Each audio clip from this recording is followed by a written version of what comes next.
नमस्कार. आज आपण बघा बलशाली भारत व विधायक राष्ट्रवाद हा घटक अभ्यासणार आहोत. बघा हा घटक अभ्यासल्याच्या नंतर आपल्याला महासत्ता या संकल्पनेचा अर्थ स्पष्ट होईल. तसेच महासत्ता बनण्यासाठी आवश्यक निकष कोणते असतात याची देखील माहिती सांगता येईल. भारताचे 21व्या शतकातील स्थान स्पष्ट होईल. तसेच विज्ञान आणि तंत्रज्ञान, अवकाश संशोधन आणि अणुशास्त्रातील प्रगती, संरक्षण क्षेत्रातील भारताच्या प्रगतीची माहिती सांगता येईल. त्यानंतर जागतिक राजकारणातील भारताची भूमिका ही स्पष्ट होईल. गटनिरपेक्ष संघटना, संयुक्त राष्ट्र संघटना, सार्क, आसियान अशा आंतरराष्ट्रीय आणि विभागीय संघटनांमध्ये भारताचं स्थान, तसेच भारताचे अमेरिका आणि रशिया बरोबरचे संबंध हे पूर्वी कसे होते आणि त्यात आता कोणते बदल घडून झाले याची देखील माहिती आपल्याला समजणार आहे. त्याचप्रमाणे अण्वस्त्र सज्जतेतील भारताची राजकीय भूमिका, दारिद्र्य निर्मूलन, आरोग्य संवर्धन आणि साक्षरता या 3 क्षेत्रात भारताने केलेल्या प्रगतीची माहिती समजून येईल. तत्पूर्वी थोडक्यात आपण त्याची प्रस्तावना बघून घेऊया. बघा भारताने आर्थिक, राजकीय आणि सामाजिक क्षेत्रात मोठी प्रगती घडवून आणलेली आहे. स्वातंत्र्यानंतरचा भारत आणि आजचा 21व्या शतकातील भारत यामध्ये मोठा गुणात्मक फरक आहे. भारताने विविध क्षेत्रात केलेल्या प्रगतीच्या आधारावर 21व्या शतकात भारताला महासत्तेचा दर्जा किंवा स्थान प्राप्त करता येईल का याचा विचार आपल्याला या घटकात करायचा आहे. जागतिक राजकारणातील भारताची भूमिका वाढली आहे. भारत अनेक विभागीय आणि आंतरराष्ट्रीय स्वरूपाचा आर्थिक आणि राजकीय संघटनांचा सदस्य बनला आहे. भारताची उंचावत जाणारी आंतरराष्ट्रीय प्रतिमा बलशाली भारताचे परिणाम ठरू शकतो का, याच प्रश्नांचा आपल्याला या ठिकाणी विचार करायचा आहे. बघा आता सुरुवात करूयात आपण. सर्वात आधी आपण भारत 21व्या शतकातील महासत्ता बघूया. भारत हा 21व्या शतकातील महासत्ता. आता ही महासत्ता म्हणजे नेमकं काय?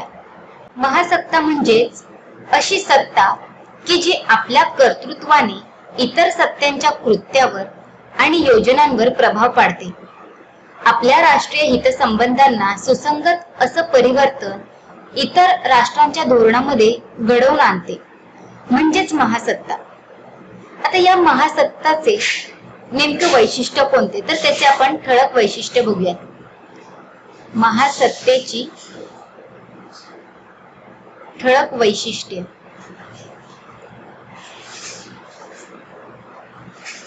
त्यामध्ये सर्वात पहिला आहे आंतरराष्ट्रीय राजकारणातील महासत्तेचा प्रभाव हा त्या राष्ट्राकडे उपलब्ध असलेल्या नैसर्गिक साधन संपत्तीतून आणि त्या राष्ट्राचे स्वकर्तृत्वावर प्राप्त केलेल्या आर्थिक, राजकीय आणि लष्करी प्रगतीमधून निर्माण होत असते. दुसरं म्हणजेच महासत्तेचा प्रभाव हा केवळ तिच्या शेजारी राष्ट्रांपुरताच मर्यादित राहत नाही, तर त्याला वैश्विक स्वरूप प्राप्त होतं. आंतरराष्ट्रीय राजकारणाच्या इतिहासाला दिशा देण्याची क्षमता महासत्तेत असते. तिसरं म्हणजेच आंतरराष्ट्रीय राजकारणातील स्थिरता, सत्ता, समतोल हा बऱ्याच प्रमाणात महासत्तेच्या भूमिकेवर अवलंबून असतो. चौथं म्हणजेच आंतरराष्ट्रीय कायद्याची रूपरेषा ठरविणे आणि त्याची अंमलबजावणी या दोन्ही गोष्टींमध्ये महासत्तेची भूमिका ही महत्वाची आहे.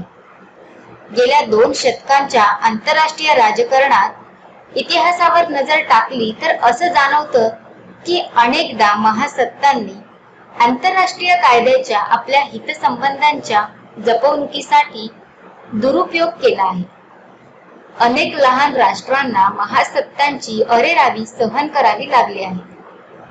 अंतर्गत कारभारात हस्तक्षेप दबाव तंत्राचा वापर, विशिष्ट प्रमाणावर पक्षपाती भूमिका, संघर्ष निर्माण करून त्यांचं सातत्य टिकवून धरण्यासाठी प्रयत्न, एखाद्या राष्ट्राचा प्रभाव वाढत असेल आणि त्यातून महासत्तेच्या हितसंबंधांना धोका पोहोचत असेल तर सत्ता समतोलाचं राजकारण खेळून इतर राष्ट्रांची त्याविरुद्ध कडी तयार करणे इत्यादी अनेक मार्गांचा वापर महासत्ता आपला प्रभाव टिकवून धरण्यासाठी करत आल्या आहेत. पाचवा आहे बघा, काळानुरूप महासत्तांचं स्वरूप आणि त्यांचे निकष बदलत गेले, त्याचप्रमाणे आंतरराष्ट्रीय राजकारणातील त्यांची भूमिका देखील बदललेली आहे. तर अशा प्रकारची ही महासत्तेची ठळक वैशिष्ट्ये होती. आता आपण या महासत्तेच्या निकषाबाबतची पार्श्वभूमी बघूया. महासत्तेच्या निकषाबाबत पार्श्वभूमी. महासत्तेचे निकष हे काळानुसार बदललेले दिसतात. देशाचे भौगोलिक स्थान, नैसर्गिक साधन संपत्ती, आर्थिक प्रगती, विज्ञान आणि तंत्रज्ञानातील प्रगती, लष्करी सामर्थ्य आणि आण्विक क्षमता असे महासत्तेचे काही निकष असतात. त्यामध्ये आपण आता इंग्लंड विषयी माहिती घेऊया. इंग्लंड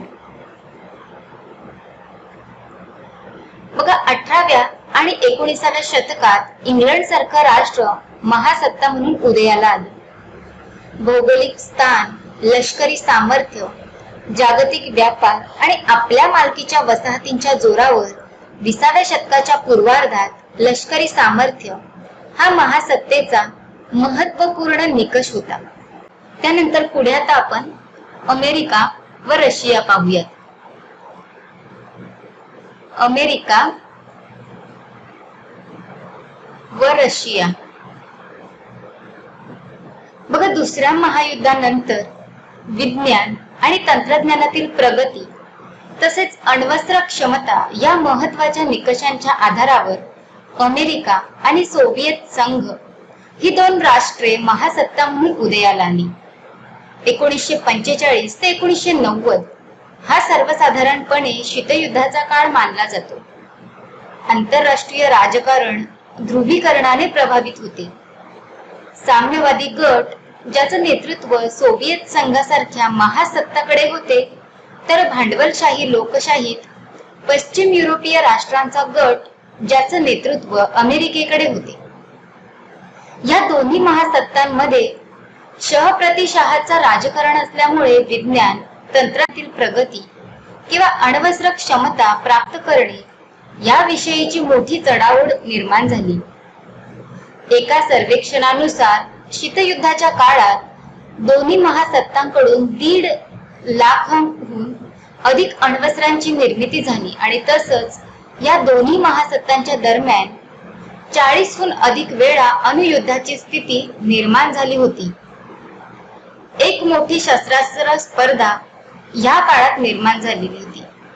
त्यामुळे परस्पर भीती आणि संशयाचं वातावरण निर्माण झालेलं होतं. अशा प्रकारे शीतयुद्धाच्या काळात लष्करी सामर्थ्य आणि अण्वस्त्र क्षमता हा महासत्तेचा मोठा निकष ठरला. नाटो, सेंटो, अंजूस, वार्ता करार यांसारख्या लष्करी संघटना करार करून अमेरिका आणि सोव्हिएत संघाने आपल्या लष्करी सामर्थ्याला संघटित रूप देण्याचे प्रयत्न केले. नाटो सारखी लष्करी संघटना पश्चिम युरोपीय राष्ट्रांच्या राजकारणात महत्वाची भूमिका बजावताना दिसत आहे. शीतयुद्धाच्या समाप्तीनंतर आंतरराष्ट्रीय राजकारणात मोठे बदल घडून आले. त्याचबरोबर महासत्ताचे निकष देखील बदलले. 1990च्या दशकात बहुतांश देशांमध्ये आर्थिक उदारीकरणाची आणि वैश्वीकरणाची सुरू झालेली प्रक्रिया, व्यापार संघाची वाढती भूमिका, विश्व व्यापार संघाची निर्मिती इत्यादी घडामोडींमुळे आर्थिक हितसंबंधांना परराष्ट्र धोरणांमध्ये अग्रक्रम दिला गेला. इतर देशांशी व्यापार संबंध वाढविणे, व्यापार सवलती, करांमध्ये कपात सूट मिळवणे, परकीय गुंतवणूक आकर्षित करणे, मोठ्या व्यापार संघांचे सदस्यत्व मिळविण्याचा प्रयत्न करणे इत्यादी गोष्टींना महत्त्व प्राप्त झाले. अशा वातावरणात केवळ लष्करी सामर्थ्य असून भागणार नव्हतं, तर आर्थिक विकास तेवढाच महत्त्वाचा होता आणि हाच आर्थिक विकास महासत्तेचा प्रमुख आधार बनला.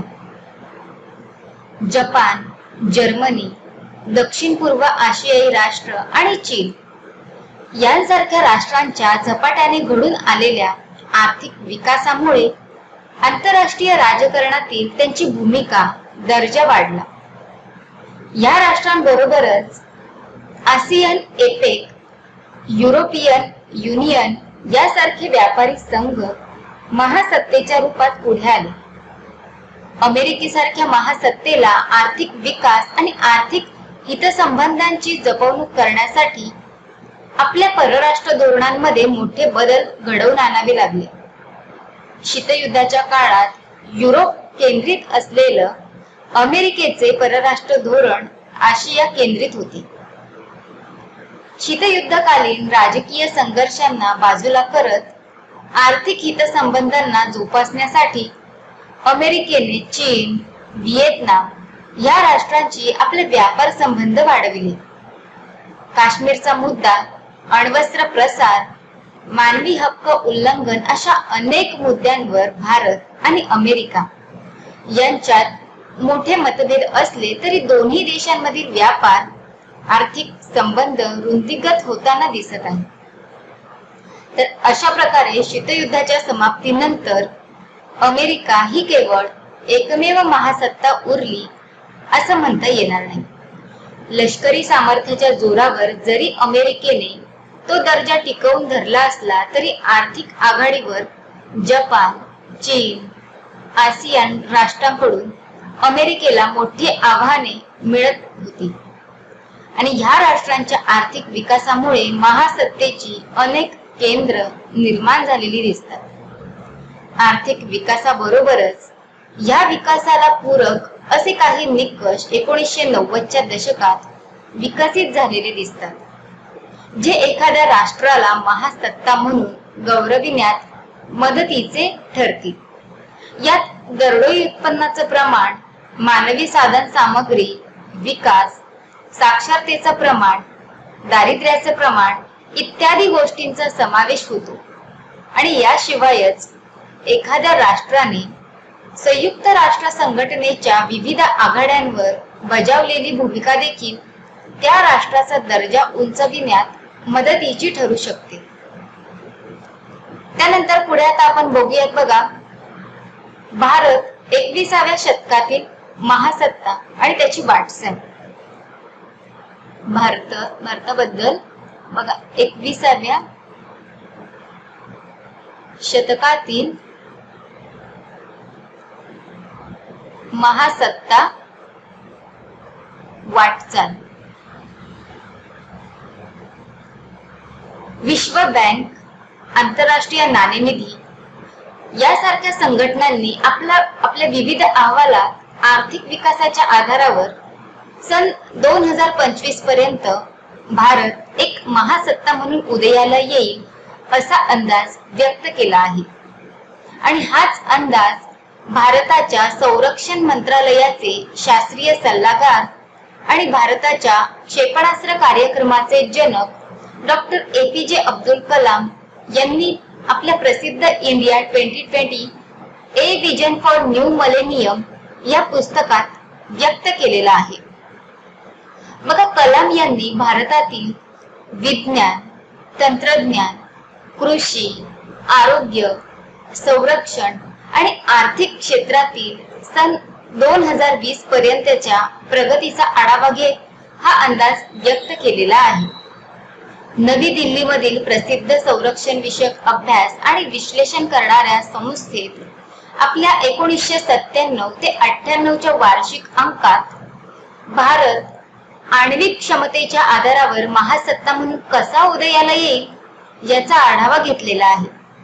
आणि ह्या संस्थेचे संचालक जसजीत सिंग यांनी भारताचे लष्करी आणि आण्विक सामर्थ्य पुढच्या 2 दशकात कसे वाढत जाईल आणि त्यामुळे भारताला महासत्तेचा दर्जा कसा प्राप्त होईल याचं अचूक विश्लेषण केलेलं आहे.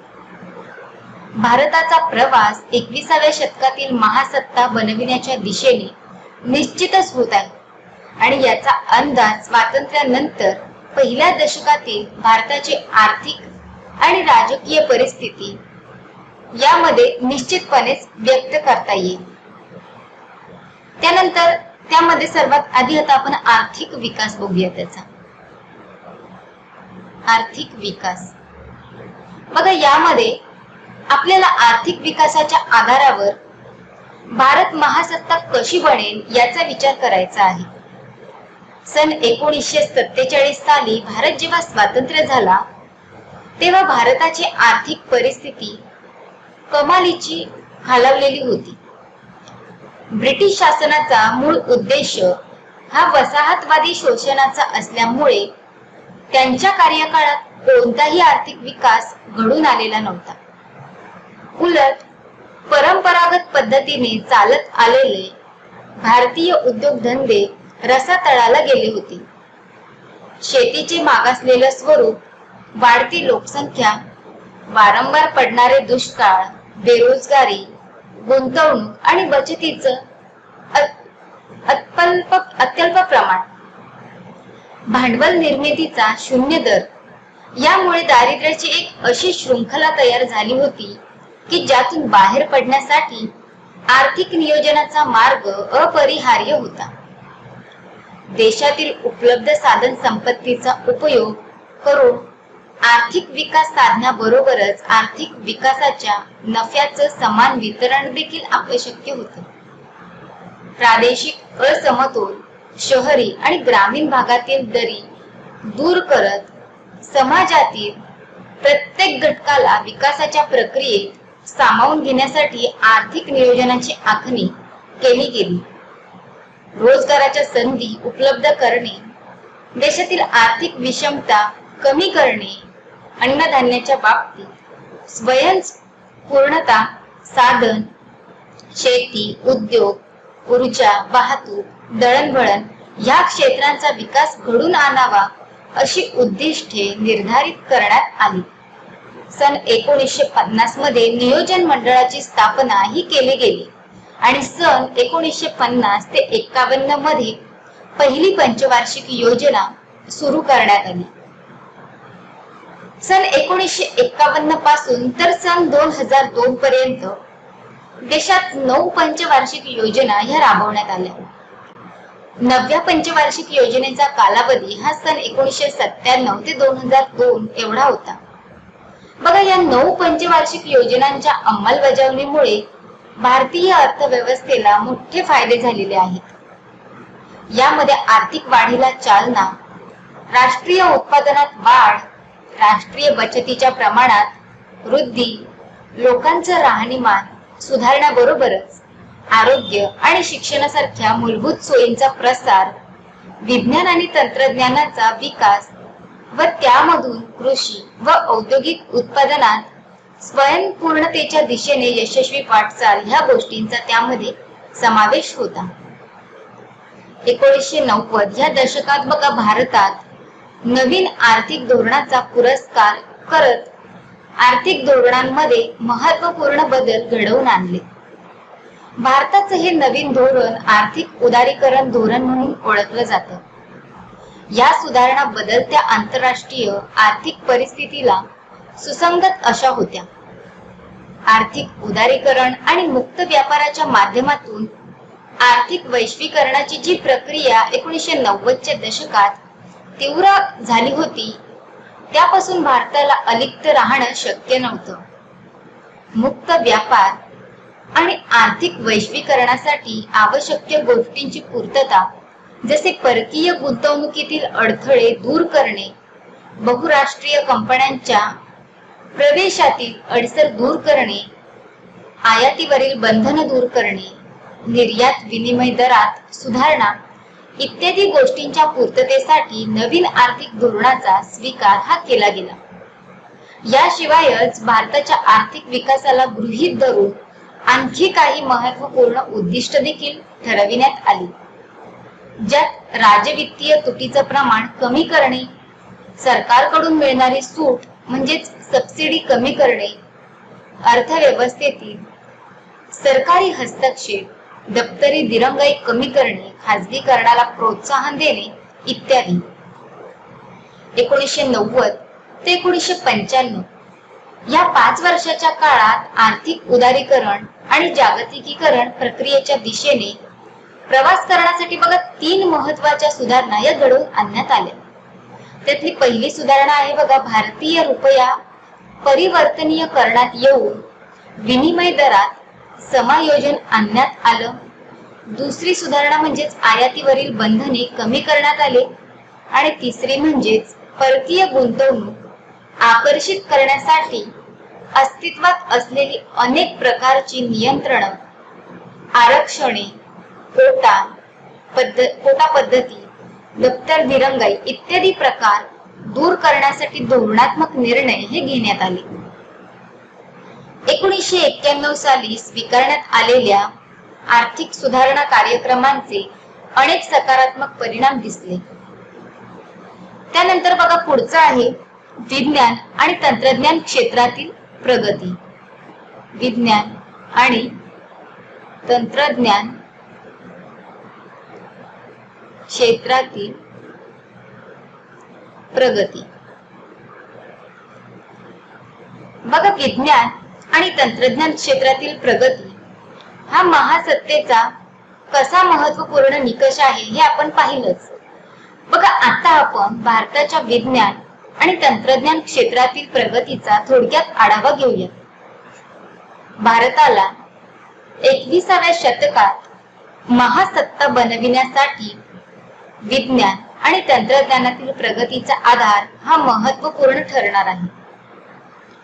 कोणत्याही राष्ट्राच्या आर्थिक आणि सामाजिक प्रगतीसाठी विज्ञान आणि तंत्रज्ञानाची प्रगती आवश्यक आहे हे भारताच्या स्वातंत्र्योत्तर राज्यकर्त्यांनी ओळखलं होतं. त्यानुसारच सन 1948 पासून अनेक निर्णय देखील घेण्यात आले. यामध्ये 1958 सालचा शास्त्रीय धोरण निर्णय, 1983 चा तंत्रज्ञान विषयक धोरण निर्णय आणि 1986 च शिक्षण विषयक राष्ट्रीय धोरण हे निर्णय विज्ञान आणि तंत्रज्ञान क्षेत्रातील प्रगतीच्या दृष्टीने महत्त्वाचे आहेत. सन 1991 मध्ये नवीन आर्थिक धोरणाचा स्वीकार केल्यानंतर आर्थिक विकासासाठी तंत्रज्ञानाचा अधिकाधिक उपयोग व्हावा म्हणून बघा जून 1993 मध्ये एक नवीन तंत्रज्ञान विषयक धोरण आखण्यात आलं. विज्ञान आणि तंत्रज्ञान क्षेत्रातील प्रगतीचे पुरावे भारताला अणुशास्त्र, अवकाश संशोधन आणि संरक्षण क्षेत्रातील संशोधनात केलेल्या प्रगतीतूनच मिळतील. त्यानंतर पुढचा आहे अणुविज्ञानातील प्रगती. अणुविज्ञानातील प्रगती.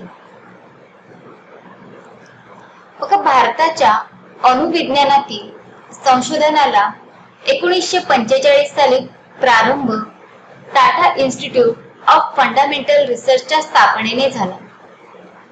1948 साली जे अणुशक्ती विधेयक मंजूर करण्यात आलं त्यात अणुशक्तीचा वापर शांततेसाठी आणि विकासात्मक कामांसाठी करण्याचं उद्दिष्ट ठरविण्यात आलं आणि ह्या उद्दिष्टांच्या पूर्ततेसाठी 10 ऑगस्ट 1948 ला अणुशक्ती आयोगाची स्थापना डॉक्टर होमी भाभा यांच्या नेतृत्वाखाली करण्यात आली.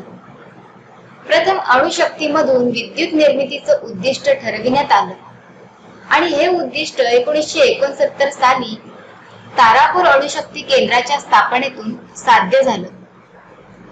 भारतात 14 रिॲक्टर्स म्हणून 27-20 मेगावॅट एवढी विद्युत निर्मिती केली जाते. सन 2020 पर्यंत 20,000 मेगावॅट विजेची निर्मिती अणुशक्तीतून केली जाणार असं सांगितलं गेलं. अणुशक्तीचा वापर विजेच्या निर्मिती बरोबरच कृषी, वैद्यकशास्त्र, जैवतंत्रज्ञान, इलेक्ट्रॉनिक्स, धातुशास्त्र अशा अनेक क्षेत्रांमध्ये केला जात आहे. 18 मे 1974 ला भारतात आपली पहिली अणु चाचणी पोखरण येथे केली.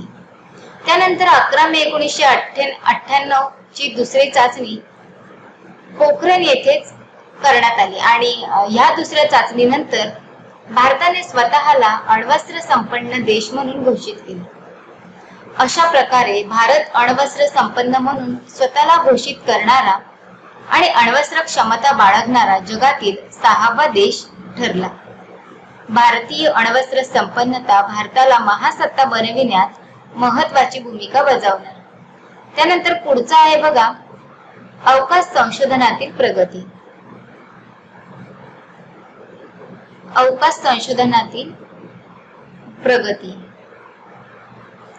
भारताची अवकाश संशोधनातील प्रगती भारताला महासत्तेचा दर्जा प्राप्त करून देण्यासाठी कारणीभूत ठरेल. या क्षेत्रातील भारताच्या संशोधनाला प्रारंभ 1972 साली एका स्वतंत्र आयोगाच्या आणि मंत्रालयाच्या निर्मिती बरोबरच झाला. अवकाश संशोधनाचा प्रमुख उद्देश दूरसंचार, दळणवळण, दूरदर्शन, हवामान खाते या क्षेत्रांना मदत व्हावी हा आहे. अवकाश संशोधनाची जबाबदारी पार पाडण्याचं काम भारतीय अवकाश संशोधन संघटना म्हणजेच इग्रो आणि राष्ट्रीय रिमोट सेन्सिंग एजन्सी मार्फत होतं. दूरसंचार, दूरदर्शन यांच्या दळणवळण आणि प्रक्षेपणाचं कार्य माहिती आकडेवारी पुरवण्यासाठी 1983 साली भारतीय राष्ट्रीय उपग्रह व्यवस्था ही बहुउद्देशीय अशी व्यवस्था निर्माण करण्यात आली, जी इन्सॅट म्हणून ओळखली जाते. अंतराळ मंत्रालय, दूरसंचार मंत्रालय, भारतीय हवामान खाते आणि दूरदर्शन, अवकाशवाणी यांचा हा संयुक्त प्रकल्प आहे. इन्सॅट 1 मालिकेमधील इन्सॅट 1B हा यशस्वीपणे 1983 साली अंतराळात सोडण्यात आला, जो 7 वर्ष कार्यरत होता. सन 1991 साली इन्सॅट 1B त्यानंतर इन्सॅट 2 मालिकेतील AB आणि C उपग्रहांना 1992, 1993 आणि 1995 साली अंतराळात सोडण्यात आलं, जे आपल्या उद्दिष्टात यशस्वी ठरले. इन्सॅट बरोबरच नैसर्गिक साधन संपत्तीच्या व्यवस्थापनासाठी इंडियन रिमोट सेन्सिंग उपग्रहाची मालिका 1988 पासून सुरू करण्यात आली.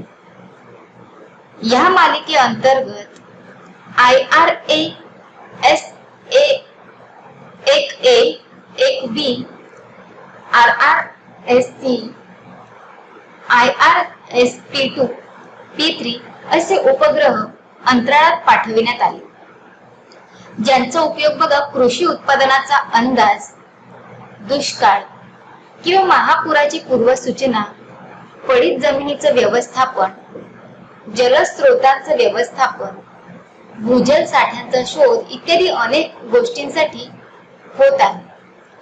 विशेष म्हणजे भारतात स्वतःची अशी उपग्रह वाहन क्षमता विकसित केली आहे. भारताकडे 2500 किलोग्रॅम वजनाचं उपग्रह यशस्वीपणे अंतराळात पोहोचविण्याची वाहन क्षमता GSLV उपलब्ध आहे. भारताला या वाहन क्षमतेचे व्यावसायिक फायदे मिळत असून बघा कोरिया, जर्मनी सारख्या राष्ट्रीय उपग्रह भारताने अंतराळात यशस्वीपणे पोहोचवलेले आहेत. भारताला क्षेपणास्त्र विकास कार्यक्रम हाच वाहन क्षमतेच्या प्रगतीवर आधारलेला आहे. अवकाश संशोधनातल्या भारताच्या प्रगतीने भारताला ह्या क्षेत्रातील काही मोजक्या देशांच्या रांगेत नेऊन बसवलेलं आहे. बघा त्यानंतर पुढे आता आपण बघूयात संरक्षण क्षेत्रातील प्रगती. संरक्षण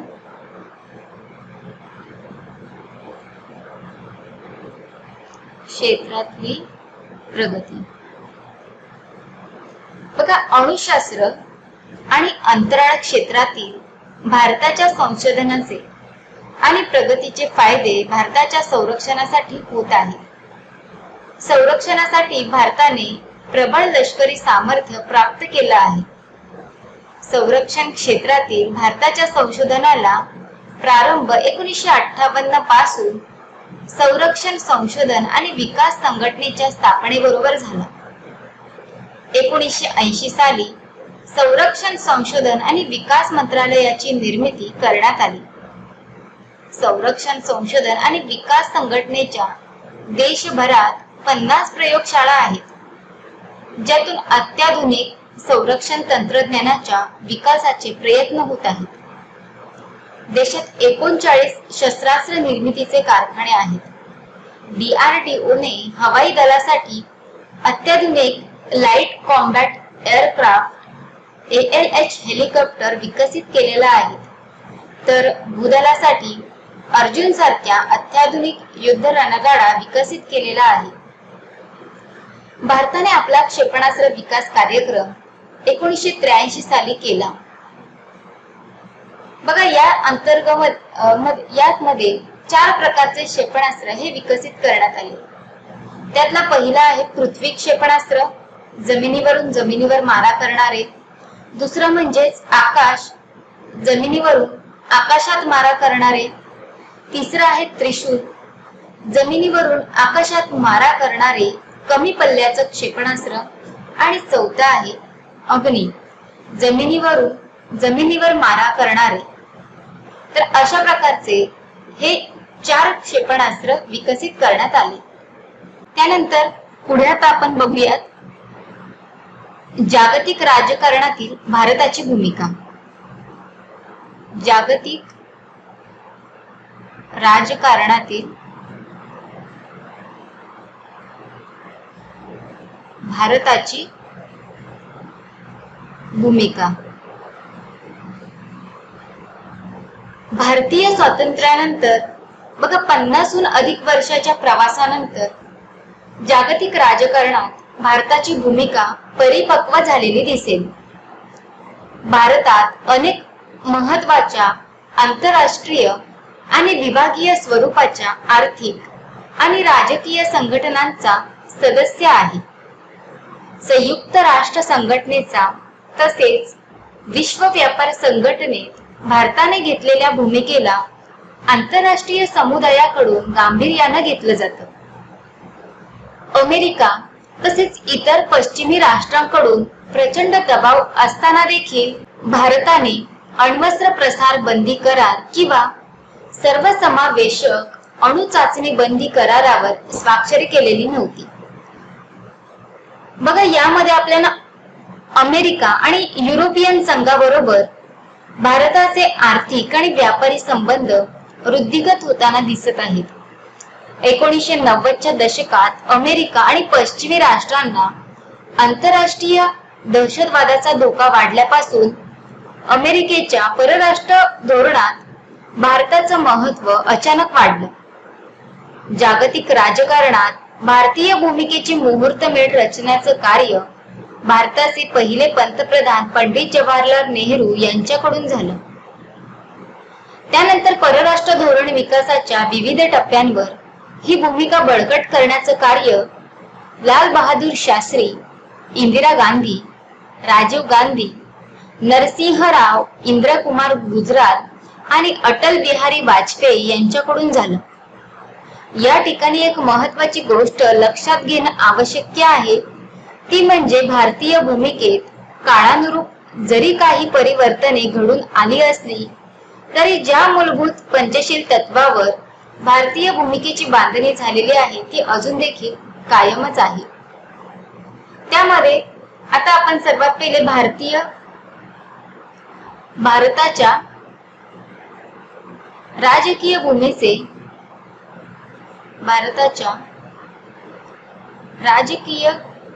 भूमिकेचे मूलभूत आधार पाहूयात।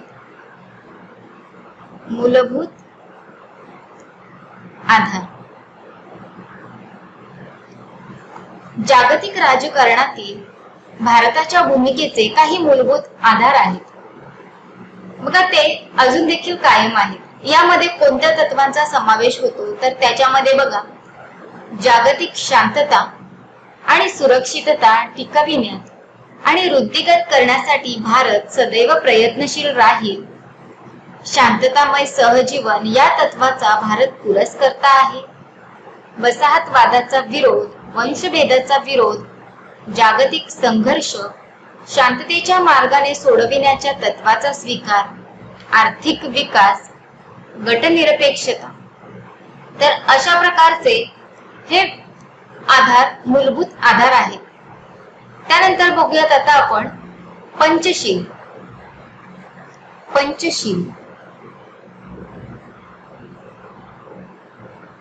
पंचशील धोरण भारताच्या भूमिकेचा आधारस्तंभ आहे. या पंचशील धोरणाचा उल्लेख बघा एप्रिल 1954च्या भारत चीन करारामध्ये करण्यात आलेला आहे. या पंचशील धोरणामध्ये 5 तत्वांचा उल्लेख आहे. ते 5 तत्व कोणते तर बघा त्यामध्ये आहे परस्पर सार्वभौमत्व आणि भौगोलिक एकात्मतेविषयी आदर. दुसरं म्हणजेच युद्ध आणि आक्रमणाला विरोध. तिसरं आहे अंतर्गत कारभारात हस्तक्षेप न करणे. चौथा आहे समानता आणि परस्पर विकास आणि 5वा आहे शांततामय सहजीवन. विशेष म्हणजे बघा यातील काही घटकांचा उल्लेख भारताच्या राज्यघटनेतील कलम 51 अ मध्ये देखील करण्यात आलेला आहे. या पंचशील तत्वावर जवाहरलाल नेहरूंच्या आदर्शवादी विचारांचा स्पष्ट प्रभाव दिसून येतो. स्वातंत्र्यपूर्व काळापासून आंतरराष्ट्रीय राजकारणात नेहरूजींचं स्वारस्य, त्यांचा अभ्यास आणि त्या आधारावर विकसित झालेली त्यांची वैश्विक आदर्शवादी विचारसरणी यामुळे भारताची जागतिक राजकारणातील भूमिका निर्धारित करण्यात नेहरूजींचा पुढाकार हा स्वाभाविकच होता. नेहरूजीं व्यतिरिक्त महात्मा गांधीजींच्या विचारांचा देखील स्पष्ट प्रभाव जागतिक राजकारणातील भारताच्या भूमिकेवर दिसून येतो. विशेषतः महात्मा गांधीजींचं शांतता आणि अहिंसेविषयीचं तत्व भारताच्या भूमिकेचा मुख्य आधार आहे. उपलब्ध परिस्थितीत संघर्ष किंवा हिंसेच्या मार्गात क्रांतिकारी बदल घडवून आणण्यापेक्षा वाटाघाटीच्या आधारे शांततामय मार्गाचा अवलंब करणे या भारताच्या भूमिकेवर महात्मा गांधीजींच्या विचारांची छाप दिसून येते. भारताच्या जागतिक राजकारणातील भूमिकेचा आढावा बघा 5 गोष्टींच्या आधारे घेता येईल. त्या 5 गोष्टी म्हणजे त्यामध्ये पहिले आहे गटनिरपेक्ष राष्ट्र संघटना आणि भारताचे योगदान. दुसरी म्हणजे संयुक्त राष्ट्र संघटनेमधील भारताची कामगिरी. तिसरा आहे दक्षिण आशियाई विभागीय सहकार्य संघटना आणि भारताची भूमिका. चौथा आहे भारताचे राष्ट्रकुल सदस्यत्व आणि 5वा आहे भारताचे अमेरिका आणि रशिया या 2 महासत्तांबरोबरचे संबंध. हेच संबंध जाणून घेणं आवश्यक आहे, कारण या संबंधांवरून भारताच्या भूमिकेची दिशा ठरत गेली. जागतिक राजकारणातील भारताची सुरुवातीची भूमिका आणि त्यात झालेले बदल याचा अभ्यास भारताच्या 2 महासत्तांशी असलेल्या संबंधांमधून करता येईल. त्यानंतर त्यामध्ये आता सर्वात पहिले आपण बघूयात गटनिरपेक्ष राष्ट्र संघटना. गटनिरपेक्ष राष्ट्र संघटना, भारताची भूमिका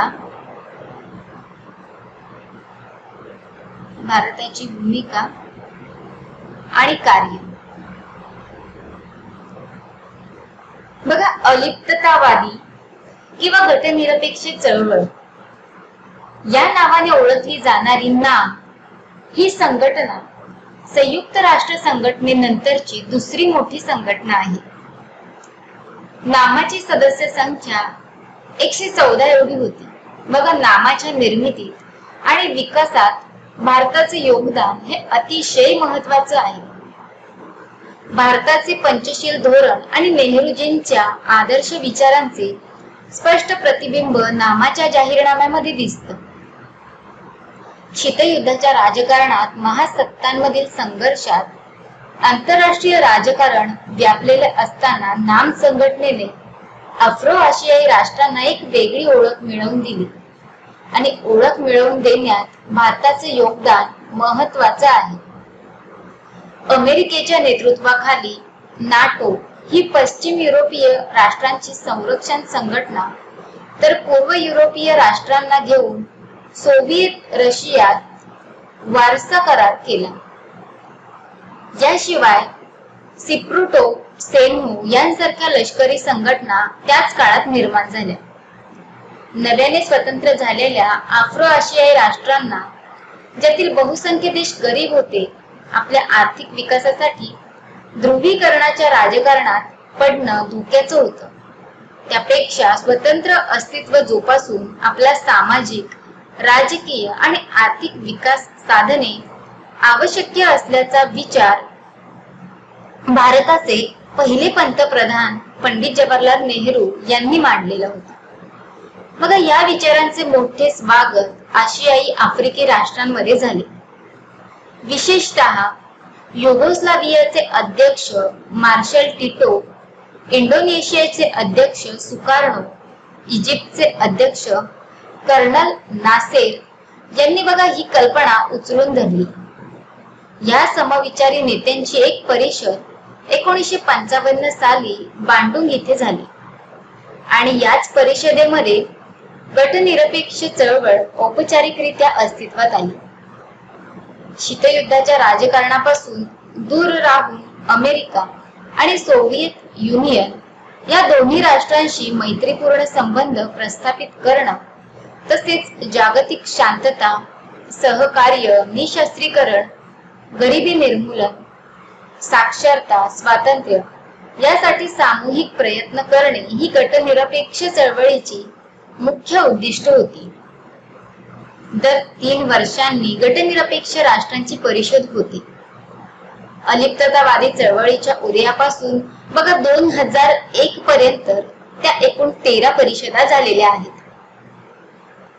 नामच्या व्यासपीठावरून दक्षिण आफ्रिकेतील वांशिक भेदाभेद, वंशवाद, नववसाहतवाद, नवीन आंतरराष्ट्रीय आर्थिक प्रणाली यासारखे विषय मुख्यत्वे चर्चिले गेले. विकसनशील राष्ट्रांचे आर्थिक हितसंबंध जोपासण्यासाठी उत्तर दक्षिण आर्थिक संवाद अधिक सुसंगत व्हावा, विकसित राष्ट्रांकडून गरीब आफ्रो आशियाई राष्ट्रांना आर्थिक मदत, कर्ज, आधुनिक तंत्रज्ञान मिळावं, गरीब राष्ट्रांमधील कच्च्या मालाला श्रीमंत राष्ट्रांनी योग्य किंमत द्यावी इत्यादी अनेक मागण्यांसाठी अलिप्ततावादी चळवळीने एक उत्तम व्यासपीठ आफ्रो आशियाई राष्ट्रांना उपलब्ध करून दिलं. याशिवाय संयुक्त राष्ट्र संघटनेमध्ये विकसनशील राष्ट्रांच्या हितसंबंधांचे प्रतिनिधित्व नामने केले. नाम ही संयुक्त राष्ट्र संघटनेची सर्वाधिक सदस्य असणारी दुसरी मोठी आंतरराष्ट्रीय संघटना आहे. त्यामुळे संयुक्त राष्ट्र संघटनेच्या आमसभेत नामच्या आवाजाला मोठी किंमत होती. 1990च्या दशकात आंतरराष्ट्रीय राजकारणात मोठे बदल घडून आले. सोव्हिएत संघाच्या विघटनाबरोबरच शीतयुद्धाचं राजकारण, आंतरराष्ट्रीय राजकारणातील ध्रुवीकरण संपुष्टात आले. काही आशियाई राष्ट्रांनी एवढी आर्थिक प्रगती केली की त्यांना विकसनशील म्हणणं देखील योग्य ठरणार नाही. विभागीय आर्थिक हितसंबंध जोपासण्यासाठी काही लहान मोठ्या आर्थिक संघटना आफ्रिका आशियाई खंडात निर्माण झाल्या. उदाहरणार्थ अपेक, आसियान, सार्क या संघटनांच्या निर्मितीमुळे संघटनात्मक पातळीवरील स्पर्धेच्या एका नव्या युगाला प्रारंभ झाला आणि या स्पर्धेमुळे आणि असमान आर्थिक विकासामुळे आफ्रो आशियाई राष्ट्रांमध्ये वैचारिक पातळीवर सामूहिकतेची जी भावना 1970-1980च्या दशकात पाहायला मिळाली ती 1990च्या दशकात बऱ्याच प्रमाणात कमी झाली. अशा वातावरणात अलिप्ततावादी चळवळीच्या भविष्याविषयी अनेक प्रश्न देखील निर्माण झाले. ही चळवळ प्रामुख्याने शीतयुद्धकालीन राजकारणाच्या पार्श्वभूमीवर निर्माण झाली असल्यामुळे शीतयुद्धाच्या समाप्तीबरोबरच अलिप्ततावादी चळवळ देखील कालबाह्य झालेली आहे, असा एक विचार प्रवाह पुढे आला आणि एक नवीन वादाला सुरुवात झाली. या ठिकाणी बघा, एक गोष्ट विसरून चालणार नाही आणि ती म्हणजेच केवळ शीतयुद्धाचं राजकारण हा नामाच्या निर्मितीमागचा उद्देश नव्हता. विकसनशील राष्ट्रांच्या आर्थिक विकासासाठी त्यांच्या मागण्या, समस्या जगासमोर ठेवण्यासाठी निर्माण केलं गेलेलं नाम हे एक सामूहिक व्यासपीठ होतं. काही बोटावर मोजण्यासारखे राष्ट्र सोडली तर बहुतांश आफ्रो आशियाई राष्ट्रे आर्थिक समस्यांच्या गर्तेत अडकलेली आहेत. विकसित राष्ट्रे विश्व व्यापार संघटनेच्या व्यासपीठावर आंतरराष्ट्रीय व्यापाराचे नियम आपापल्याला सोयीस्कर व्हावेत म्हणून मोठ्या प्रमाणावर सामूहिक प्रयत्न करत आहेत. अशा वेळी विकसनशील राष्ट्रांचे आर्थिक हितसंबंध जोपासण्याचं कार्य नाम करू शकतं. याशिवायच दहशतवाद, अण्वस्त्रांचा प्रसार, अंमली पदार्थांचा व्यापार, वाढती लोकसंख्या, पर्यावरणाचं प्रदूषण अशा अनेक समस्या आहेत ज्यात अलिप्ततावादी चळवळ महत्त्वपूर्ण भूमिका बजावू शकते. त्यानंतर पुढचा आहे संयुक्त राष्ट्र संघटना, त्यात भारताची भूमिका. संयुक्त राष्ट्र संघटना, भारताची भूमिका.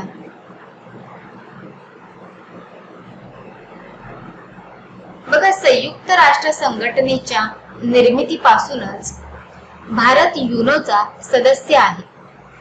तेव्हापासून बघा 5 दशकाहून अधिक काळापर्यंत भारताने संयुक्त राष्ट्र संघटनेच्या तत्वांचं केवळ पालनच केलं नाही तर युनोच्या विविध आघाड्यांवर महत्त्वपूर्ण भूमिका देखील बजावली. भारताच्या जागतिक राजकारणातील भूमिकेचे जे आधारस्तंभ आपण अभ्यासले ते आधारस्तंभ संयुक्त राष्ट्र संघटनेच्या तत्वांना धरूनच आखण्यात आले. भारताने या आधार तत्वांचे कधीही उल्लंघन केलं नाही. भारताच्या स्वातंत्र्यानंतर स्वतंत्र भारताचे पहिले पंतप्रधान पंडित जवाहरलाल नेहरू यांनी राष्ट्राला उद्देशून आकाशवाणीद्वारे जो संदेश दिला बघा, त्यामध्ये भारत संयुक्त राष्ट्र संघटनेच्या तत्वांचं पालन कसं करेल ते आवर्जून सांगितले. अशा प्रकारची हमी बघा नेहरूजींनी 3 नोव्हेंबर 1948 ला संयुक्त राष्ट्र संघटनेच्या आमसभेच्या अधिवेशनात दिली. आफ्रो आशियाई राष्ट्रांचे आर्थिक आणि राजकीय हितसंबंध जोपासण्यासाठी भारतात संयुक्त राष्ट्र संघटनेच्या व्यासपीठाचा पुरेपूर उपयोग करून घेतला. वसाहतवादांच्या शोषणावर आधारित जाळ्यातून आफ्रो आशियाई राष्ट्रांच्या स्वातंत्र्याचा प्रश्न असो किंवा दक्षिण आफ्रिकेतील वंशभेदाचा प्रश्न असो, भारतात या अन्यायाविरुद्ध आवाज उठवला. विकसनशील राष्ट्रांचे आर्थिक हितसंबंध जोपासण्यासाठी तयार करण्यात आलेल्या नवीन आंतरराष्ट्रीय आर्थिक रचनेच्या अंमलबजावणीसाठी भारताने केलेले प्रयत्न महत्त्वाचे आहेत. निशस्त्रीकरणासाठी संयुक्त राष्ट्र संघटनेत केलेल्या प्रत्येक प्रयत्नाला भारताचं समर्थन आहे. 1965 साली अण्वस्त्रांच्या समूळ उच्चाटनासाठी आमसभेने सर्वानुमते पास केलेला ठराव असो किंवा 1993 साली अणुचाचणी बंदी विषयी युनोचे प्रयत्न असो, भारताने आपले पूर्ण समर्थन दिलेलं आहे. संयुक्त राष्ट्र संघटनेमध्ये भारताचं सर्वात मोठं योगदान शांती सैन्यामध्ये राहिलं आहे. कांगो, सायप्रस, मध्य आशियापासून तर सोमालियापर्यंत संयुक्त राष्ट्र संघटनेने पाठविलेल्या शांती सैन्यामध्ये भारतीय सैनिकांचा समावेश होतो आणि ह्या कार्यासाठी भारताने आर्थिक आणि वैद्यकीय मदत मोठ्या प्रमाणावर पुरवली आहे. संयुक्त राष्ट्र संघटनेची आर्थिक आणि सामाजिक परिषद, विश्व आरोग्य संघटना, निर्वासितांविषयीची समिती अशा अनेक संघटना समित्यांमध्ये भारताने वेळोवेळी योगदान दिलेलं आहे. गेल्या 5 दशकांपासून संयुक्त राष्ट्र संघटनेच्या कार्यात भारताने दिलेल्या योगदानामुळे युनोच्या सुरक्षा समितीत कायम सदस्यत्वाचं स्थान मिळविण्यासाठी भारत पूर्णतः पात्र आहे. भारताने देखील अशी मागणी अनेकदा केलेली आहे. भारताचं क्षेत्रफळ, लोकसंख्या आणि युनोमधील योगदान या 3 गोष्टींच्या आधारावर भारताची उमेदवारी संयुक्तिक ठरते. त्यानंतर बघा पुढचं बघूयात आता आपण दक्षिण आशियाई सहकार्य संघटना आणि भारत. दक्षिण आशियाई सहकार्य संघटना आणि भारत. दक्षिण आशियाई सहकार्य संघटनेच्या निर्मितीची जी कल्पना आहे ती कल्पना बांगलादेशाचे अध्यक्ष जिया उर रहमान यांनी 1980 साली मांडली. दक्षिण पूर्व आशियाई राष्ट्राची आर्थिक संघटना आसियानच्या धर्तीवर दक्षिण आशियामध्ये समान आर्थिक समस्या सोडविण्यासाठी परस्पर आर्थिक सहकार्यासाठी एक संयुक्त व्यासपीठ असावं या विचाराने 1980च्या दशकाच्या पूर्वार्धात जोर पकडला. या विचाराला पूर्णत्व डिसेंबर 1945 मध्ये आलं आणि सार्क या संघटनेची स्थापना झाली. सार्कचे एकूण 7 सदस्य आहेत. ते म्हणजेच बघा भारत, पाकिस्तान, श्रीलंका, बांगलादेश, नेपाळ, भूतान आणि मालदीव. सार्कचे जे मुख्यालय आहे ते मुख्यालय काठमांडू मध्ये आहे. सार्कच्या प्रमुख उद्दिष्टांमध्ये दक्षिण आशियाई राष्ट्रांच्या आर्थिक विकासाबरोबरच सामाजिक आणि सांस्कृतिक प्रगती साधने, सुरक्षा व्यवस्था सुधारणे, दक्षिण आशियाई राष्ट्रांना ज्या समान समस्यांचा सामना करावा लागत आहे त्यासाठी एकत्रित कृती करणे, उदाहरणार्थ वाढती लोकसंख्या, निरक्षरता, बेकारी, दहशतवाद, पूर, वादळ यांसारख्या नैसर्गिक आपत्ती. दक्षिण आशिया या जगातल्या सर्वात गरीब मानला जाणाऱ्या विभागांपैकी एक आहे. एकीकडे वाढती लोकसंख्या आणि दुसरीकडे पारंपरिक उत्पादनाची साधने जशी शेती. यामुळे गरिबी, बेकारी या समस्यांचा सामना दक्षिण आशियाई राष्ट्र करत आहेत. या क्षेत्रातील 80% लोकसंख्या ही दारिद्र्य रेषेखालील आहे. जागतिक अर्थव्यवस्था आणि आंतरराष्ट्रीय व्यापार यांच्या तुलनेत सार्क देशांची अर्थव्यवस्था बघितली तर श्रीमंत गरिबीची दरी तात्काळ लक्षात येते. सार्क मध्ये सर्वच दृष्टीने भारताचं स्थान मोठं आहे. भारताच्या तुलनेत भूतान, नेपाळ, बांगलादेश, पाकिस्तान या देशांची आर्थिक परिस्थिती फारच वाईट आहे.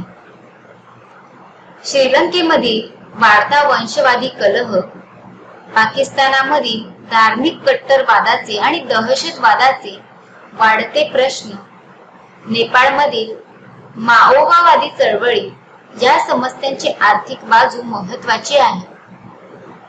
गरिबी आणि बेकारीमुळे या समस्या रुंदीगत झालेल्या आहेत. तर अशा वातावरणात सार्कची भूमिका फार महत्वाची ठरते.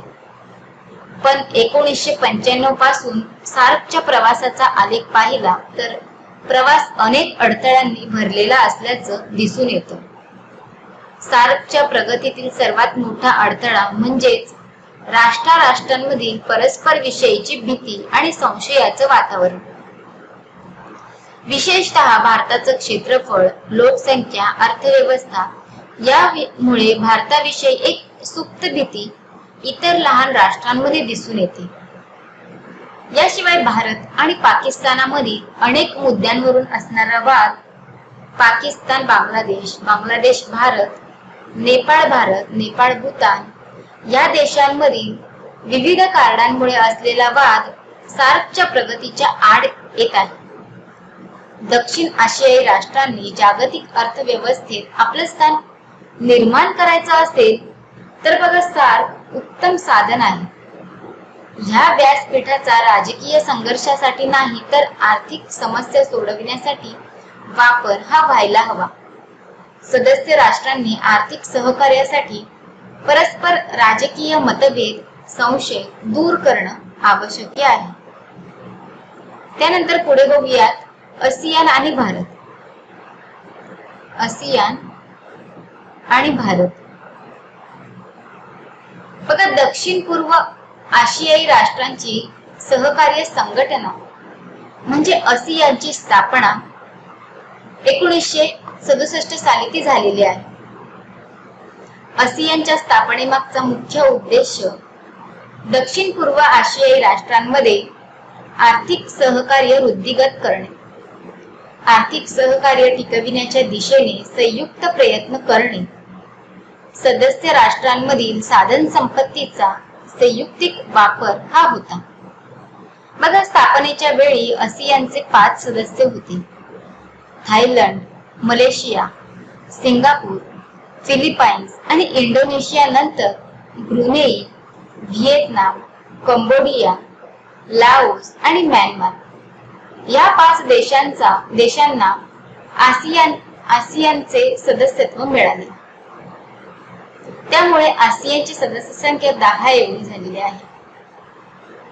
बघा, सदस्यत्व मिळालेला म्यानमार हा शेवटचा देश आर्थिक सहकार्याबरोबरच विभागीय संरक्षणाच्या मुद्द्यावर चर्चा करण्यासाठी आसियानच्या अंतर्गतच आसियान रिजनल फोरम नावाचे एक विद्यापीठ तयार केलं गेलं. विशेष म्हणजे दक्षिण पूर्व आशियाई राष्ट्रांशिवाय इतर देखील काही राष्ट्रांना या फोरमचं सदस्यत्व दिलं गेलं. आसियान रिजनल फोरमची सदस्य संख्या 18 असून भारत त्याचा सदस्य आहे. आसियानमध्ये जरी भारताला पूर्ण सदस्यत्व मिळालेलं नसलं तरी बघा ARF मध्ये भारताला प्रवेश मिळाला. ही बाब मोठी आहे. गेल्या अनेक वर्षांपासून भारत आसियानचं सदस्य मिळविण्याचा प्रयत्न करत आहे. भारताला यात काही प्रमाणात यश मिळालेलं असून भारताला विभागीय सहकार्याचा दर्जा हा देण्यात आला. भारताचा आसियानशी व्यापार हा दिवसेंदिवस वृद्धिंगत होत असून अमेरिका आणि युरोपीय संघांनंतर आसियानचा भारताशी व्यापार 3ऱ्या क्रमांकावर येतो. काही वर्षापूर्वी भारताने लुक ईस्ट नावाचं धोरण स्वीकारून आशियानशी व्यापारी संबंध घनिष्ठ करण्याचा प्रयत्न देखील केला. त्यानंतर पुढे बघूया राष्ट्रकुल संघटना आणि भारत. राष्ट्रकुल संघटना आणि भारत बघा, कॉमनवेल्थ आणि राष्ट्रकुल म्हणजे प्रसिद्ध असणाऱ्या संघटनेचं मूळ जे नाव आहे ते आहे ब्रिटिश कॉमनवेल्थ ऑफ नेशन्स असं आहे. या कॉमनवेल्थची स्थापना 1926 साली झाली असून सध्या त्यांची सदस्य संख्या 53 एवढी आहे. राष्ट्रकुल ही अशा स्वतंत्र आणि सार्वभौम राष्ट्राची संघटना आहे जे पूर्वी ब्रिटिश साम्राज्याचा भाग होते. त्यामुळे राष्ट्रकुलाचे कुलपतीपद हे ब्रिटिश राजाकडे असून हा प्रतिकात्मक अधिकाराचा दर्जा आहे. राष्ट्रकुलाचं मुख्यालय लंडन येथे आहे. भारत ब्रिटिश साम्राज्याचा भाग असल्यामुळे भारत देखील राष्ट्रकुलाचा सदस्य आहे.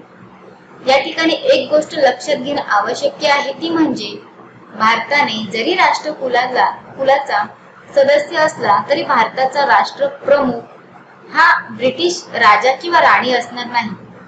त्या उलट राष्ट्रकुलाचे सदस्य असलेल्या ऑस्ट्रेलिया, न्यूझीलंड आणि कॅनडा या राष्ट्रांनी ब्रिटिश राणीलाच आपले राष्ट्रप्रमुख मानलेले आहे. त्यानंतर पुढचे बघूयात भारत अमेरिका संबंध. भारत अमेरिका संबंध. बघा, भारत आणि अमेरिका जगातील दोन मोठी लोकशाही राष्ट्र समान मूल्यांवर विश्वास असून देखील अधिक काळापर्यंत परस्पर अविश्वास आणि दृष्टिकोनात्मक भेद यामुळे एक दुसऱ्यांच्या जवळ येऊ शकले नाहीत. 1990 नंतर परिस्थितीमध्ये बदल जरी घडून आला असला तरी बघा, त्यापूर्वी मात्र त्यांच्या संबंधांमध्ये अनेक चढ उतार दिसून येतात. भारत जेव्हा स्वतंत्र झाला तेव्हा देशांतर्गत खालावलेल्या आर्थिक परिस्थितीचा विचार करून भारताने भांडवलशाही आणि साम्यवादी गटांमधील शीतयुद्धाच्या राजकारणात न पडता स्वतंत्र राहून आपला आर्थिक विकास साधण्याचा निर्णय घेतला. एवढंच नाही तर त्याच काळात स्वतंत्र झालेल्या इतर देखील आशियाई आफ्रिकन राष्ट्रांना भारतात स्वतंत्र राहून राष्ट्र विकास घडवून आणण्याचं आवाहन केलं. यातून बघा, आफ्रो आशियाई राष्ट्रांची जी चळवळ जन्माला आली ती गटनिरपेक्ष चळवळ म्हणून ओळखली जाते. भारताचा हा अलिप्ततावादी दृष्टिकोन अमेरिकेच्या साम्यवादाच्या प्रसाराला थोपविण्यासाठी सर्व लोकशाही प्रेमी राष्ट्रांचा गट बनविण्याच्या प्रयत्नांना छेद देणारी होती. भारताची हीच भूमिका दोन्ही देशांमधील तणाव पुढचे बघा कायम कारणीभूत ठरलेले आहे. याशिवाय इतर देखील अनेक मुद्द्यांवरून दोन्ही देशांदरम्यान मतभेद झालेले आहेत. त्यामध्ये बघा कोणत्या गोष्टींचा समावेश होतो तर त्यात आहे की आशिया आफ्रिका खंडातील वसाहतवाद आणि स्वातंत्र्य चळवळींना भारताचा पाठिंबा. दुसरं म्हणजेच साम्यवादी चीनला भारताची अधिमान्यता. तिसरा आहे 1950च्या कोरियन संघर्षात भारताने अमेरिकेविरुद्ध घेतलेली भूमिका. 14 आहे जपान बरोबर शांतता तहाच्या अटी ठरविण्यासाठी अमेरिकेत आमंत्रित केलेल्या सॅन फ्रान्सिस्को परिषदेत भाग घेण्याचा भारताचा नकार. 5वा आहे अमेरिकेकडून सिएटो सेन्सो यासारख्या लष्करी संघटनांची निर्मिती आणि पाकिस्तानचा त्यात सहभाग. आणि 6वा आहे काश्मीरचा प्रश्न आणि अमेरिकेने त्या संबंधी घेतलेली भूमिका. बघा, स्वतंत्र भारताचे पहिले पंतप्रधान या नात्याने पंडित जवाहरलाल नेहरू यांनी 1949 साली अमेरिकेला भेट दिली. पण ही भेट अमेरिकेला भारताचा दृष्टिकोन समजून देण्यात पूर्णतः अपयशी ठरली. या उलट पाकिस्तानचे पंतप्रधान लियाकत अली यांची बघा अमेरिका भेट पाकिस्तानच्या दृष्टीने खूपच महत्वाची ठरली. पुढे जेव्हा पाकिस्तानने 1954 साली सिएटो आणि सेंटो या अमेरिकेच्या लष्करी संघटनांचं सदस्यत्व पत्कारलं तेव्हा अमेरिकेकडून मोठी लष्करी मदत पाकिस्तानला मिळायला सुरुवात झाली. मे 1954 मध्ये अमेरिका आणि पाकिस्तानमध्ये परस्पर सहकार्य आणि संरक्षण विषयक एक महत्वाचा करार झाला. या अंतर्गत पाकिस्तानला मोठ्या प्रमाणात शस्त्रास्त्र पुरविले गेले. एवढंच नाही तर सुरक्षा समिती समोर चर्चेसाठी जेव्हा काश्मीरचा प्रश्न आला तेव्हा अमेरिकेने पाकिस्तानची बाजू उचलून धरली. अमेरिकेचा पाकिस्तानाकडे वाढता कल पाहता भारताला आपले हितसंबंध जोपासण्यासाठी आंतरराष्ट्रीय पातळीवर अमेरिकेला तुल्यबळ असा साक्षीदार पाहणं आवश्यक होतं. हीच पार्श्वभूमी भारत रशिया मित्रत्वाला कारणीभूत ठरली. रशियाने संयुक्त राष्ट्र सुरक्षा परिषदेत नकाराधिकार वापरून काश्मीर विषयी पाकिस्तानची बाजू घेणारा कोणताही ठराव मंजूर होऊ दिला नाही. अमेरिकेने काश्मीर प्रश्नाला जो विशेष रस दाखवला त्यामागे काश्मीरचे लष्करी महत्व हे कारण आहे. विशेषतः काश्मीरमधील गिलगिट क्षेत्र या ठिकाणी लष्करी तळ उभारून सोव्हिएत संघाच्या हालचालींवर देखरेख ठेवता येणार होती. काश्मीरमध्ये सार्वमत घेऊन जर यांचा विलिनीकरण पाकिस्तानात झालं तर काश्मीरचा एक लष्करी केंद्र म्हणून वापर शक्य होणार होता. अर्थातच 1990 नंतर अमेरिकेत काश्मीर विषयीच्या आपल्या पारंपरिक भूमिकेत बदल केलेला असून काश्मीरचं स्वतंत्र अस्तित्व अमेरिकेला फायद्याचं वाटत होतं. भारत आणि रशियाच्या मैत्रीमुळे बघा भारताने 1956 मधील रशियाच्या हंगेरीमधील हस्तक्षेपाला विरोध केला नाही आणि दुसरीकडे याच काळात लेबानॉनमध्ये अमेरिकेच्या हस्तक्षेपावर आणि उत्तर व्हिएतनाम मधील 1965 मधील अमेरिकेच्या बॉम्ब पर्वावर भारताने कडक शब्दात टीका केली. 1965 मध्ये झालेल्या भारत पाकिस्तान युद्धात पाकिस्तानात अमेरिकेने दिलेले पॅटर्न रणगाडे भारताविरोधी वापरले. अमेरिकेने या विरुद्ध पाकिस्तानावर दबाव आणला नाही. या घटकांमुळेच बघा दोन्ही देशांच्या संबंधात मोठा तणाव निर्माण झाला. 1971 साली बांगलादेशाच्या प्रश्नावरून भारत आणि पाकिस्तानमध्ये युद्ध सुरू झाले. तेव्हा सिएटो कराराअंतर्गत पाकिस्तानच्या संरक्षणाची जबाबदारी स्वीकारलेल्या अमेरिकेने या विरुद्ध भारताला इशारा दिला आणि एवढंच नाही तर वेळ पडल्यास भारतावर आक्रमण करण्यासाठी आण्विक क्षेपणास्त्रांनी सज्ज असलेले आपले 7वे आरमार बंगालच्या उपसागरात पाठवले. पण बघा त्यापूर्वीच भारताचा सोव्हिएत संघाशी मैत्री आणि शांततेचा करार झाल्यामुळे भारताच्या मदतीसाठी सोव्हिएत संघाने आपले आरमार पाठविण्याची घोषणा केली. रशियाने दाखवलेल्या तयारीमुळे युद्धाचा धोका टळला. 1980 चं दशक हे अमेरिकेसाठी नवशूत युद्धाचं दशक होतं. 1979 साली सोव्हिएत युनियनने अफगाणिस्तानमध्ये सैन्य घुसविल्याने अमेरिकेतील नवनिर्वाचित अध्यक्ष शेनार्ड रेगन यांनी बघा शीतयुद्धाच्या धोरणात आमूलाग्र बदल घडवून आणत सोव्हिएत युनियन विरोधी पाश आवळण्याचा प्रयत्न केला. अमेरिकेच्या बदललेल्या धोरणाचा परिणाम भारतावर देखील झाला. काही महत्त्वपूर्ण विषयांवरून दोन्ही देशांदरम्यान तणाव निर्माण झाला. तर त्यामध्ये आहे की अफगाणिस्तानात सोव्हिएत युनियनने आपल्या सैन्य घुसविण्याच्या कृतीला भारताने विरोध केला नाही. याच काळात अमेरिकेच्या धोरणांमध्ये पाकिस्तानचे लष्करी महत्त्व एकदम वाढलं आणि त्याचा परिणाम म्हणून पाकिस्तानला मोठ्या प्रमाणावर शस्त्रास्त्रांचा पुरवठा अमेरिकेकडून झाला. पुढचं म्हणजेच बघा हिंदी महासागरातील दिएगो गार्शिया या बेटावर लष्करी तळ उभारण्याच्या अमेरिकेच्या प्रयत्नाचा भारताने विरोध केला. शीतयुद्धाच्या समाप्तीनंतर 1990च्या दशकात भारत आणि अमेरिका संबंध सुधारलेले दिसतात. आर्थिक हितसंबंधांच्या जोपासणीला अमेरिकेच्या परराष्ट्र धोरणात 1990च्या दशकात मिळालेलं प्राधान्य शीतयुद्धकालीन युरोप केंद्रित परराष्ट्र धोरणांपासून शीतयुद्धोत्तर काळातील आशिया केंद्रित परराष्ट्र धोरण असा अमेरिकेचा परराष्ट्र धोरणात घडून आलेला बदल, आंतरराष्ट्रीय दहशतवादाचा अमेरिकेला या दशकात वाढलेला धोका या कारणांमुळे अमेरिकेच्या भारताविषयीच्या दृष्टिकोनात मोठं परिवर्तन झाल्याचं दिसून येतं. बघा अर्थातच काश्मीरचा प्रश्न, अण्वस्त्र प्रसाराचा प्रश्न आणि मानवी हक्क उल्लंघनाची समस्या या 3 मुद्द्यांवर भारत आणि अमेरिकेत मतभेद होते आणि हे मतभेद आर्थिक सहकार्याच्या आड येताना दिसत नाहीत. भारत आणि अमेरिकेतील आर्थिक संबंध बघा मोठ्या प्रमाणात आपल्याला वृद्धिंगत झालेले दिसतात.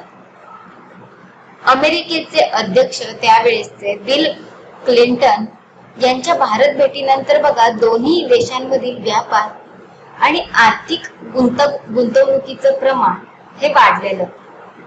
11 सप्टेंबर 2001 मध्ये अमेरिकेवर झालेल्या मोठ्या दहशतवादी हल्ल्यानंतर अमेरिकेत अफगाणिस्तानमधील तालिबान शासनाविरुद्ध जी मोहीम उघडली त्यात भारताने अमेरिकेला सर्वोपरी मदत देण्याची तयारी दर्शवली आणि याचाच परिणाम म्हणून 1998च्या भारताच्या पोखरण अणु चाचणीनंतर अमेरिकेने भारतावर जी आर्थिक बंधनं लादली होती ती अमेरिकेने मागे घेतली. भारताच्या दहशतवादाविरोधी भूमिकेला अमेरिकेचं पूर्ण समर्थन होतं. त्यानंतर बघा पुढे आता आपण बघूयात भारत रशिया संबंध. पुढचा आहे भारत रशिया संबंध. बघा शीतयुद्ध काळापासून भारत आणि रशिया यांचे मैत्रीपूर्ण संबंध आहेत. भारताने जरी गटनिरपेक्षवादी भूमिका स्वीकारलेली असली तरी भारत बऱ्याच प्रमाणात रशियाकडे झुकलेला होता. रशियाकडून भारताला आर्थिक लष्करी मदत मिळण्याबरोबरच काश्मीर सारख्या प्रश्नांवर रशियाने संपूर्ण शीतयुद्धाच्या काळात भारताला अनुकूल अशी भूमिका घेतली. दोन्ही देशांदरम्यान 1971 साली झालेला मित्रत्वाचा करार त्यांच्या घनिष्ठ संबंधाची साक्ष देतो. अर्थातच सोव्हिएत संघाच्या घडून आलेल्या विघटनानंतर भारत रशिया संबंधांना एक वेगळं वळण मिळाल्याचं दिसतं. सोव्हिएत रशियाचे घडून आलेलं विघटन हे प्रामुख्याने त्यांच्या आर्थिक धोरणांना आलेल्या अपयशाचा परिणाम होता. विघटनानंतर या आर्थिक दुर्दशेतून बाहेर येण्यासाठी रशियाला पाश्चिमात्य राष्ट्र आणि विशेषतः अमेरिकेपुढे हात पसरल्याशिवाय गत्यंतर नव्हते. त्यामुळे 1991 ते 92 या दोन्ही वर्षांमध्ये रशियाचं परराष्ट्र धोरण हे अमेरिका धार्जिण्य होतं. त्यामुळे विघटनानंतरच्या काही वर्षात रशियाच्या परराष्ट्र धोरणामध्ये भारताला पूर्वीचं स्थान राहिलं नाही. पाश्चिमात्य राष्ट्रांकडून रशियाला कोरड्या आश्वासनाशिवाय काहीच मिळालं नाही. रशियाच्या आर्थिक दुरावस्थेचा फायदा अमेरिकेने मध्य आशियात आपला प्रभाव वाढविण्यासाठी केला. मध्य आशियातील राष्ट्र जी पूर्वी सोव्हिएत संघाचा भाग होती, खनिज तेल आणि भूगर्भ वायूच्या साठ्यासाठी प्रसिद्ध आहेत. त्यामुळे बघा या नवनिर्मित राष्ट्रांना आपल्याकडे ओढण्यासाठी पाश्चिमात्य राष्ट्रांमध्ये मोठी चढाओढ निर्माण झाली होती.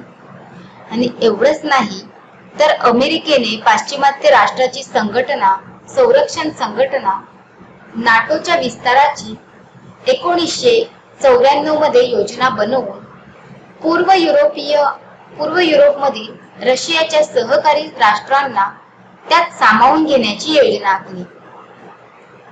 रशियाला हे उघड आव्हान आणि चेतावणी होती. या सर्वच घटनांचा परिणाम म्हणजे रशियात पुन्हा एकदा राष्ट्रवादी विचारसरणी जोर धरायला लागली.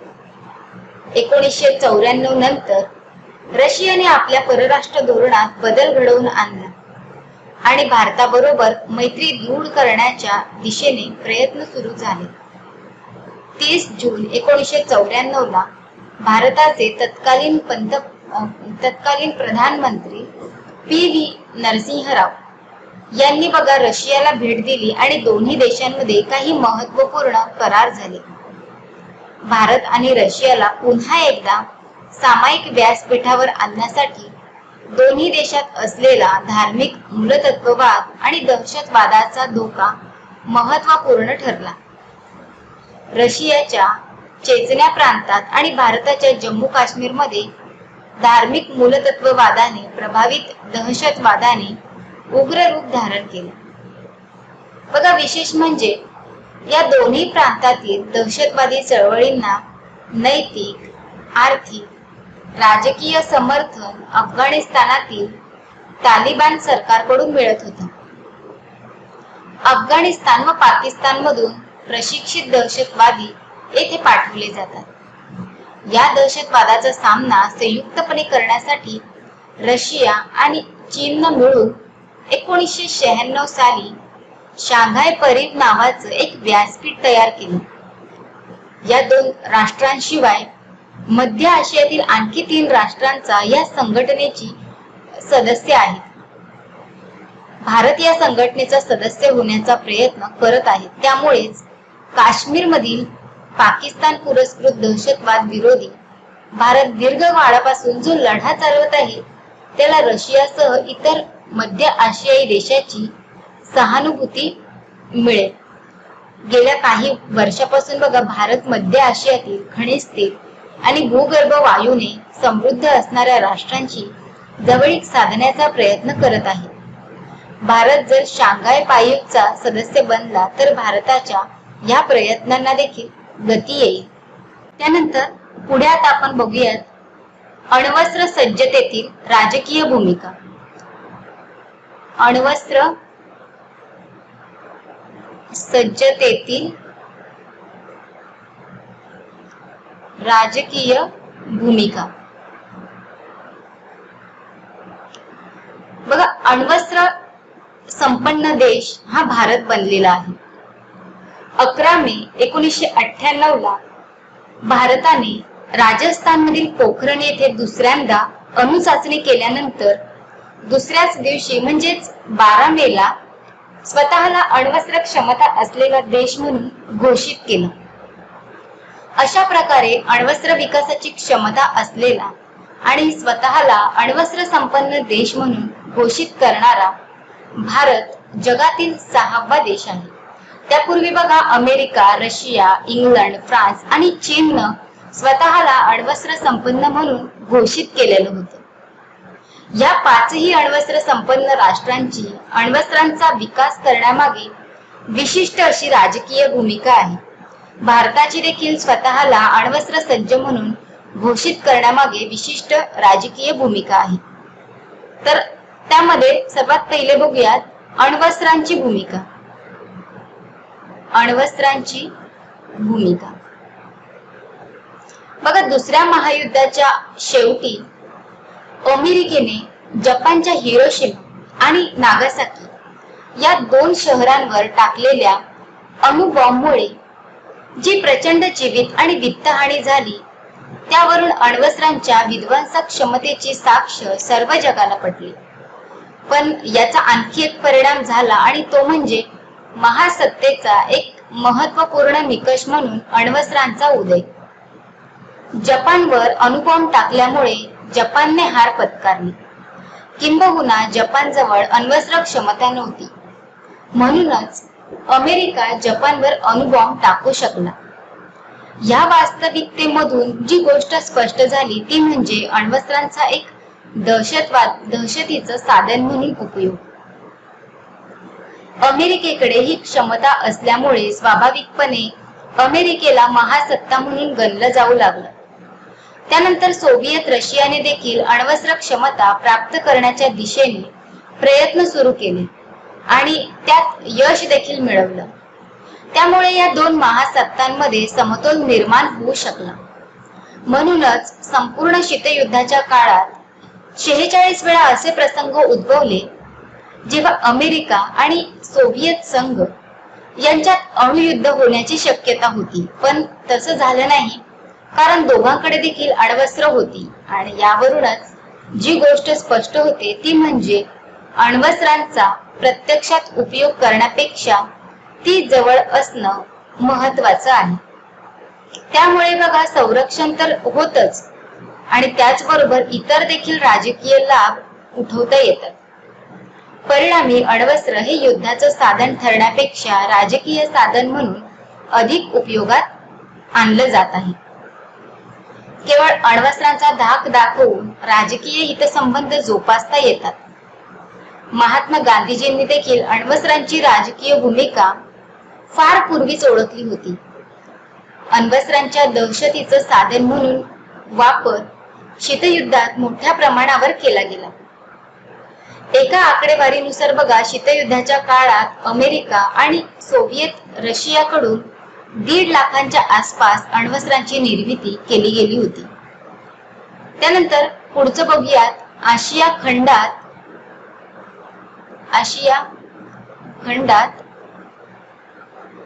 अण्वस्त्रांचा प्रसार.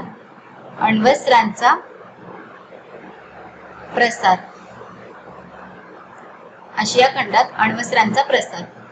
बघा, अण्वस्त्र सज्जते विषयीची भारताची राजकीय भूमिका ही आशिया खंडात अण्वस्त्रांच्या प्रसाराशी निगडित आहे. कारण जर अमेरिका रशियासारख्या महासत्तांनी शीतयुद्धातील अण्वस्त्रांचं दहशतीचं राजकारण आशिया खंडात, विशेषतः दक्षिण आशिया आणि हिंदी महासागरात आणलं नसतं, किंवा जर चीनने आपले अण्वस्त्रांचा कार्यक्रम विकसित केला नसता, पाकिस्तानला गुप्तपणे अण्वस्त्रांचं तंत्रज्ञान पुरवलं नसतं, तर बघा भारताला अण्वस्त्र क्षमता प्राप्त करण्याची आवश्यकता वाटली नसती. आपण आत्ताच पाहिलं की जर 2 शत्रू राष्ट्रांपैकी जर एका राष्ट्राकडे अण्वस्त्र क्षमता नसेल तर युद्धाची शक्यता वाढते. पण जर दोन्ही राष्ट्रे अण्वस्त्र संपन्न असतील तर दहशतीचा समतोल साधला जातो. म्हणून चीनची अण्वस्त्र संपन्नता आणि पाकिस्तानला अणुतंत्रज्ञानच चीनकडून मिळणार गुप्त सहकार्य भारताच्या अण्वस्त्र क्षमता प्राप्त करण्यामागचं महत्वाचं कारण आहे. 1950 या दशकात बघा, अमेरिका पुरस्कृत सियाटो आणि सेन्हो या 2 लष्करी संघटनांच्या निर्मितीबरोबरच अण्वस्त्रांचं दहशतीचं राजकारण आशिया खंडात शिरलं. पाकिस्तान या दोन्ही लष्करी संघटनांचा सदस्य आहे. पाकिस्तानच्या ह्या संघटनांच्या सदस्यत्वामुळे अमेरिकेकडून पाकिस्तानला मोठी लष्करी मदत मिळायला लागली. दुसरीकडे चीनने सन 1964 साली पहिली अणुचाचणी घेतली.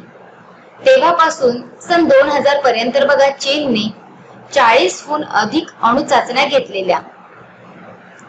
अण्वस्त्रांनी सज्ज अमेरिका आणि सोव्हिएत रशियाच्या युद्ध नौकांनी हिंदी महासागरात आपला तळ ठोकल्याने भारताच्या सुरक्षिततेला आणखीनच धोका निर्माण झाला होता.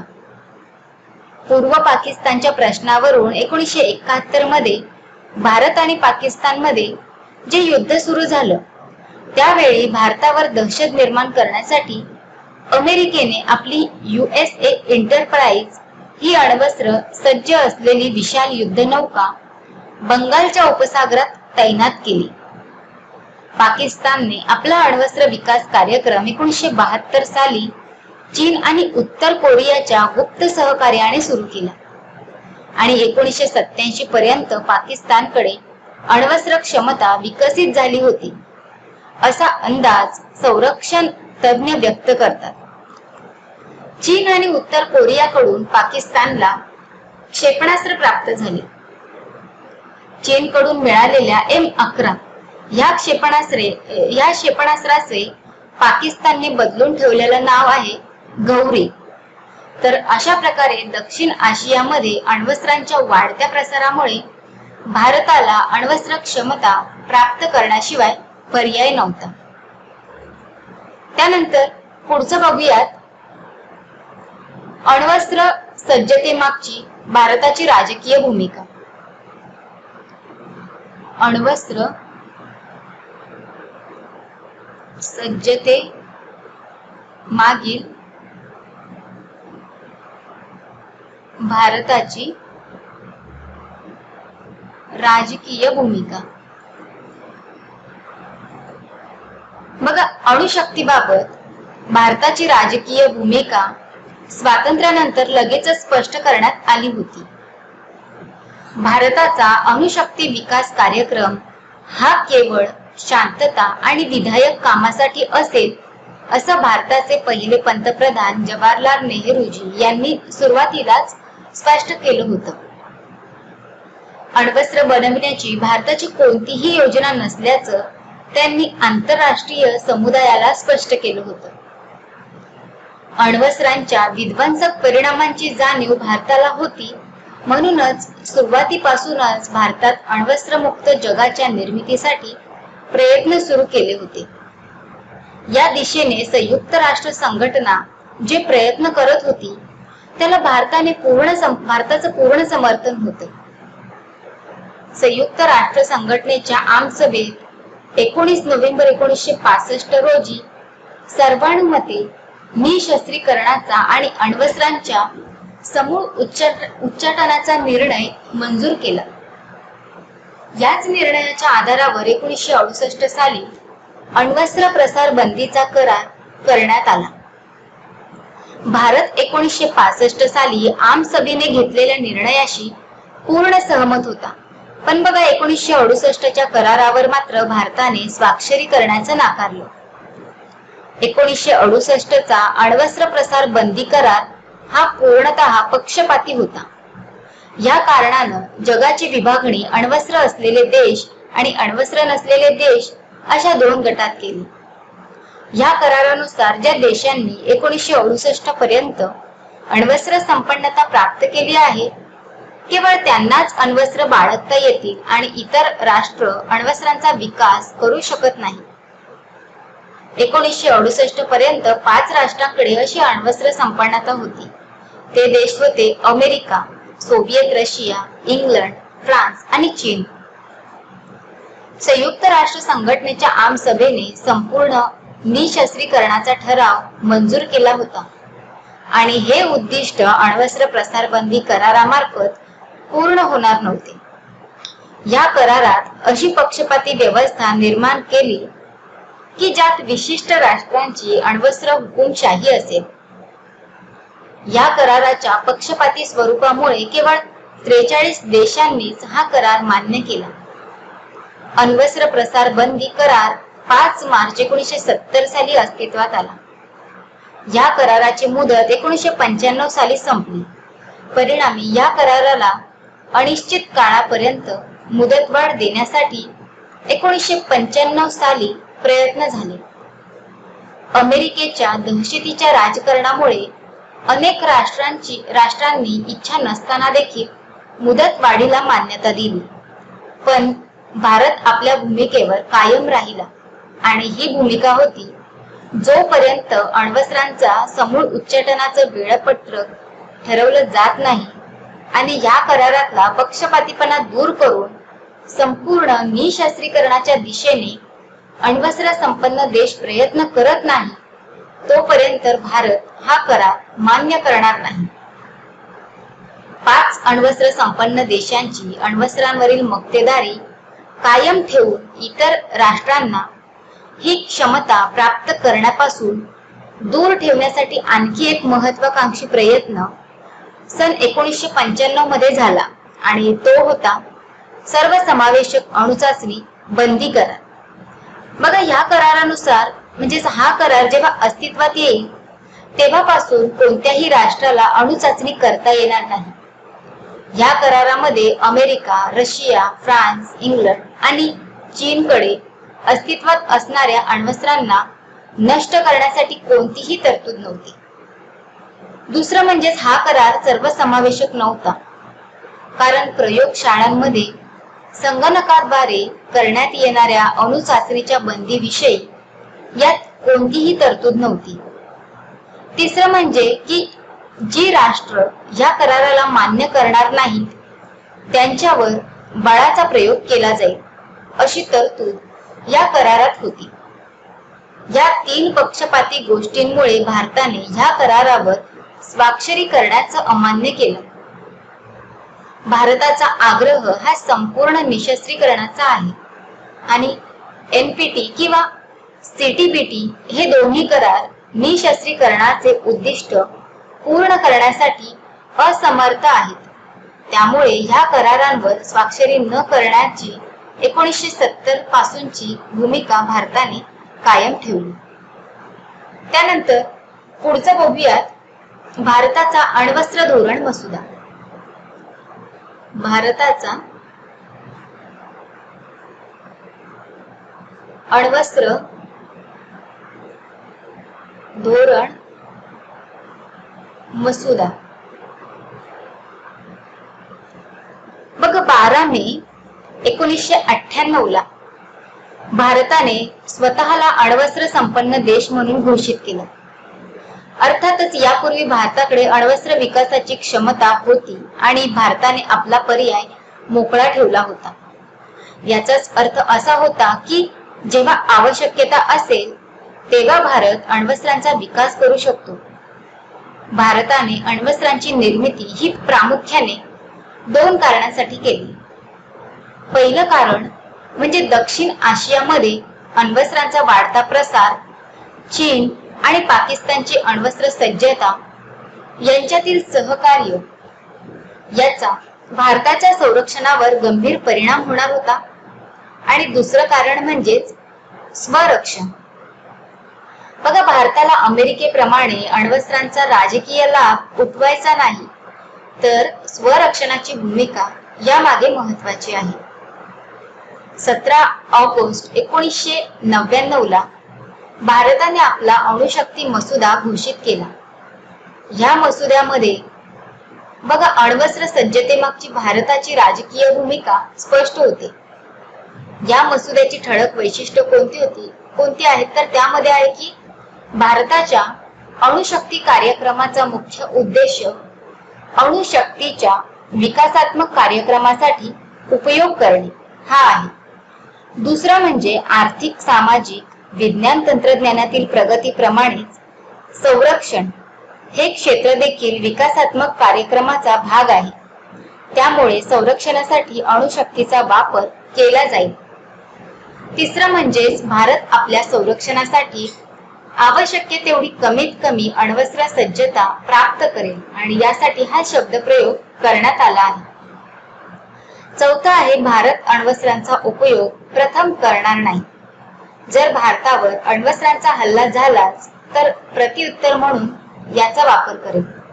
आणि पाचवा आहे बघा अण्वस्त्रांच्या सुरक्षिततेसाठी आणि त्यावरील नियंत्रणासाठी सर्वसमावेशक योजना आणि प्रशिक्षण कार्यक्रमांची आखणी ही केली जाईल. त्यानंतर पुढे आता आपण बघूयात बलशाली भारताचे विविध परिमाणे. बलशाली भारताची विविध परिमाणे. बघा 1947 नंतर भारताला स्वातंत्र्य मिळाल्यानंतर 55 वर्षांच्या कालावधीत भारताने राजकीय, लष्करी आणि आर्थिक क्षेत्रात केलेल्या प्रगतीचा आढावा आपण घेतलाच. तर या प्रगतीच्या आधारावरच 21व्या शतकात भारत महासत्ता बनण्याच्या दिशेने कसा प्रवास करत आहे याची देखील आपण माहिती घेतली. पण केवळ याच गोष्टी भारताला बलशाली किंवा महासत्ता बनवण्यासाठी आवश्यक आहेत असं नाही, तर भारताचा सामाजिक विकास देखील आपल्याला तपासून पाहावा लागणार आहे. म्हणजेच बलशाली भारताची सामाजिक परिमाणे कोणती आणि त्यात भारताने काय प्रगती केलेली आहे हे जाणून घेतल्यानंतरच भारताला महासत्तेचा दर्जा देणं योग्य की अयोग्य या निर्णयापर्यंत आपल्याला पोहोचता येईल. बघा बलशाली भारताच्या सामाजिक परिमाणांमध्ये 3 गोष्टींचा विचार आपण करणार आहोत. तर त्यामध्ये 3 गोष्टींमध्ये दारिद्र्य निर्मूलन, आरोग्य संवर्धन आणि साक्षरता या 3 गोष्टींचा विचार करणार आहोत. बघा त्यामध्ये कोणत्या गोष्टींचा विचार करणार आहोत तर दारिद्र्य निर्मूलन,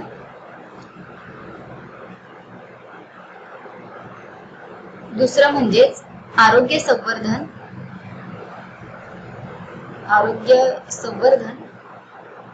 आणि तिसरं आहे साक्षरता. तर त्यात सर्वात पहिले दारिद्र्य निर्मूलन बघूया. ह्या क्षेत्रातील भारताची प्रगती तपासून पाहण्यापूर्वीच प्रथम दारिद्र्य आणि दारिद्र्य रेषा या दोन्ही संकल्पना समजून घेणं आवश्यक आहे. एखाद्या व्यक्तीला किंवा समाजाच्या एखाद्या भागाला आपल्या किमान मूलभूत गरजा भागवता येत आहे की नाही यावरून त्या समाजात दारिद्र्याचं प्रमाण किती आहे याचा अंदाज लावता येतो. याचाच अर्थ जगण्यासाठी आवश्यक असलेली किमान पातळी या आधारावर दारिद्र्याची व्याख्या करता येते. एखाद्या व्यक्तीला जगण्यासाठी ज्या किमान उष्मांकांची आवश्यकता आहे तेवढा उष्मांक देणारे अन्न विकत घेण्याची आर्थिक क्षमता त्या व्यक्तींमध्ये आहे किंवा नाही यावरून त्यांच्या दारिद्र्याचं प्रमाण ठरवलं जाऊ शकतं. अनेक अर्थतज्ञांनी व्यक्तीला लागणाऱ्या सरासरी उष्मांकांच्या आधारावर भारतात किती टक्के जनता दारिद्र्य रेषेखाली आहे याचा अंदाज वर्तवला आहे. बघा, अर्थतज्ञ ओझा यांच्या मतानुसार व्यक्तीला दर दिवशी सरासरी 2250 उष्मांकाची आवश्यकता असते आणि त्यासाठी शहरी भागात दरडोई दरमहा 15 ते 18 रुपये आणि ग्रामीण भागात 8 ते 11 रुपये इतका उपभोग खर्च लागतो. यावरून त्यांनी असा अंदाज काढला होता की 1967 ते 68 साली 70% लोक दारिद्र्य रेषेखाली होते. म्हणजेच तेवढा उष्मांक मिळविण्याची आर्थिक क्षमता त्यांच्यात नव्हती. अर्थतज्ञ दांडेकर आणि रथ यांनी देखील उष्मांकांच्या आधारावरच दारिद्र्य रेषेचं प्रमाण ठरवलं आहे. त्यानंतर पुढे या दारिद्र्याची कारण काय, तर ती कारण बघूयात.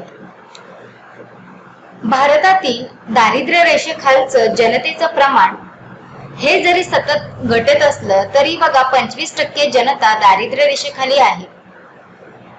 50 वर्षाच्या आर्थिक विकासानंतर देखील दारिद्र्याचं समूळ निर्मूलन झालेलं नव्हतं. तर त्यामागची महत्वाची कारणं होती की अर्थव्यवस्थेचे अविकसित स्वरूप, लोकसंख्येची वाढ, आर्थिक विषमता, कृषी आणि उद्योग क्षेत्राची कमी उत्पादन क्षमता, बेकारीचं वाढतं प्रमाण आणि प्रादेशिक असमतोल. तर या कारणांमुळे भारतातील दारिद्र्य त्यावेळेस टिकून होतं. भारताच्या आर्थिक परिस्थितीत सन 1991च्या आर्थिक उदारीकरणाच्या धोरणानंतर बरीच सुधारणा झाली आणि याचा परिणाम दारिद्र्य निर्मूलनावर देखील झालेला दिसून येतो. 1990च्या दशकात दारिद्र्य रेषेखालील जनतेचं प्रमाण हे 10% घटलेलं होतं. या दारिद्र्य निर्मूलनासाठी शासनाचं प्रमाण बघा काय होतं की पहिल्या पंचवार्षिक योजनेपासून दारिद्र्य निर्मूलनासाठी विविध योजना राबविल्या गेल्या. त्यात ग्रामीण भागातील दारिद्र्य निर्मूलनासाठी काही विशेष योजना आखल्या गेल्या. तर त्या योजनांची नावं बघूयात आपण थोडक्यात. स्वयंरोजगाराच्या दृष्टीने ग्रामीण आणि शहरी भागात राबविण्यात आलेल्या योजना त्यामध्ये होती राष्ट्रीय ग्रामीण रोजगार कार्यक्रम, ग्रामीण भूमिहीनांसाठी रोजगार हमी योजना, जवाहर रोजगार योजना, जवाहर ग्राम समृद्धी योजना, स्वर्ण जयंती ग्राम रोजगार योजना, राष्ट्रीय सामाजिक सहाय्यता कार्यक्रम, प्रधानमंत्री ग्रामोद्योग योजना, इंदिरा आवास योजना, पंतप्रधान रोजगार योजना, स्वर्ण जयंती शहरी रोजगार योजना. विशेष क्षेत्रांसाठी देखील कार्यक्रम होते. तर त्यामध्ये होती की दुष्काळग्रस्त क्षेत्रांसाठी कार्यक्रम, वाळवंट विकास कार्यक्रम, पडीत जमीन विकास कार्यक्रम. त्यानंतर महिला आणि लहान मुलांसाठी विशेष कल्याणकारी कार्यक्रम त्यामध्ये होते इंदिरा महिला योजना, बालिका समृद्धी योजना, ग्रामीण महिलांसाठी विकास कार्यक्रम, बाल विकास सुविधा योजना. तर दारिद्र्य निर्मूलनाच्या या विविध योजनांवरून या समस्येचा किती गांभीर्याने विचार केला गेला याची जाणीव होते. त्याचबरोबर भारताच्या कल्याणकारी लोकशाहीचं स्वरूप देखील स्पष्ट होतं. त्यानंतर पुढचं बघूयात आरोग्य संवर्धन. बघा, कोणत्याही राष्ट्राची गुणवत्ता ही ते राष्ट्र आपल्या नागरिकांना मूलभूत आरोग्य सुविधा किती प्रमाणात पुरवते यावर ठरत असते. कारण निरोगी नागरिक ही राष्ट्राची संपत्ती आहे. मानवी शक्तीचा विकास हा मानवाला मिळणाऱ्या आरोग्य सुविधांवर अवलंबून आहे. आरोग्य संवर्धन म्हणजे केवळ संसर्गजन्य किंवा असंसर्गजन्य रोगांचा प्रतिबंध करणं एवढंच नाही तर असे रोग निर्माणच होऊ नयेत म्हणून स्वच्छ पर्यावरण, सांडपाण्याची व्यवस्था, प्रदूषण कमी करणे, स्वच्छ आणि सुरक्षित पिण्याचं पाणी, आरोग्य शिक्षण या गोष्टींचा देखील यामध्ये समावेश होतो. भारतासारख्या देशात आरोग्य संवर्धन ही सुरुवातीपासूनच मोठी समस्या आहे. वाढती लोकसंख्या, निरक्षरता, आरोग्यविषयक शिक्षणाचा अभाव, दारिद्र्य, औषध आणि वैद्यकीय सुविधांचा तुटवडा, अंधश्रद्धा इत्यादी अनेक कारणांमुळे आरोग्य संवर्धनाचा मोठा प्रश्न होता. भारतीय संघराज्यात आरोग्य हा विषय राज्यसूचीमध्ये नमूद करण्यात आलेला आहे. त्यामुळे आपल्या राज्यातील लोकांच्या आरोग्याची काळजी घेणे हे प्रत्येक राज्याचं प्रथम कर्तव्य आहे. केंद्र सरकार राज्य सरकारांना मोठ्या संसर्गजन्य, असंसर्गजन्य रोगांच्या निर्मूलनासाठी सतत आर्थिक मदत करत असते. विशेषतः लोकसंख्या नियंत्रणाच्या बाबतीत केंद्र सरकार राष्ट्रीय योजना आखून राज्यांकडून त्या राबवून देखील घेते.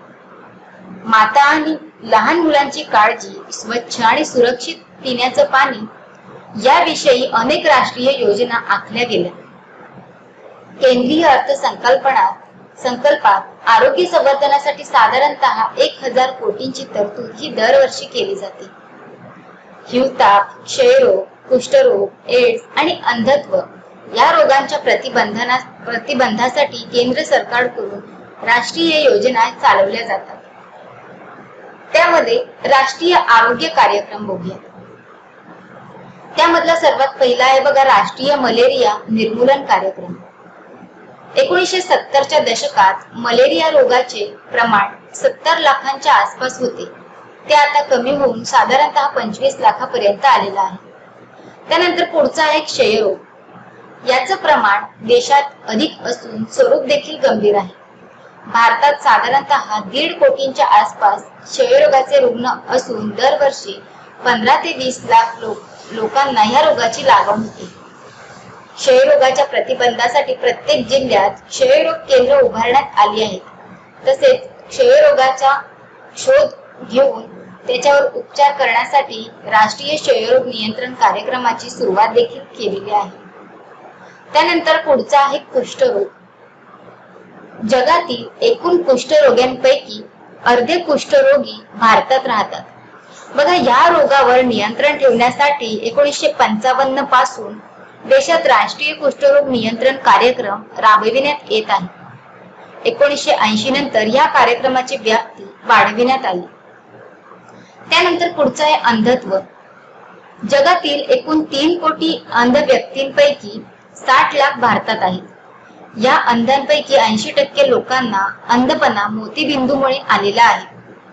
या रोगावर नियंत्रण ठेवण्यासाठी राष्ट्रव्यापी नियंत्रण कार्यक्रम 1978 साली सुरू करण्यात आला. त्यानंतरचा आहे एड्स. या रोगाचा शिरकाव जरी उशिरा भारतात झाला असला तरी आज हा भारतासाठी सर्वात धोकादायक रोग बनलेला आहे. या रोगावर नियंत्रण ठेवण्यासाठी 1992 पासून राष्ट्रीय एड्स नियंत्रण कार्यक्रम राबविला जात आहे, ज्या अंतर्गत 800हून अधिक रक्तपेढ्यांना अर्थसहाय्य पुरवले जात आहे. 8व्या पंचवार्षिक योजनेत विश्व बँकेच्या सहाय्यानं 5 वर्षासाठीचा एक महत्वाकांक्षी एड्स नियंत्रण कार्यक्रम आखण्यात आला. या अंतर्गत केंद्रीय आरोग्य आणि कुटुंब कल्याण मंत्रालयात राष्ट्रीय एड्स नियंत्रण संघटनेची निर्मिती ही करण्यात आली. त्यानंतर पुढचं बघूयात साक्षरता. दारिद्र्य, आरोग्य संवर्धनाबरोबरच साक्षरता हे तिसरं सामाजिक परिमाण आहे, ज्यांच्या आधारावर भारताला आपलं महासत्तेचं स्वप्न पूर्ण करता येणार आहे. कोणत्याही राष्ट्रातील मानव साधन सामग्री विकासात साक्षरता हा महत्वाचा घटक आहे. भारतातील दारिद्र्य, वाढती लोकसंख्या, बेरोजगारी, आरोग्यविषयक समस्या, अंधश्रद्धा, वैज्ञानिक दृष्टिकोनाचा अभाव या सगळ्या समस्यांच्या मुळाशी भारतातील 40%हून अधिक लोकांची निरक्षरता कारणीभूत आहे. भारताच्या आर्थिक आणि सामाजिक मागासलेपणाचे निरक्षरता हे महत्वाचं कारण आहे.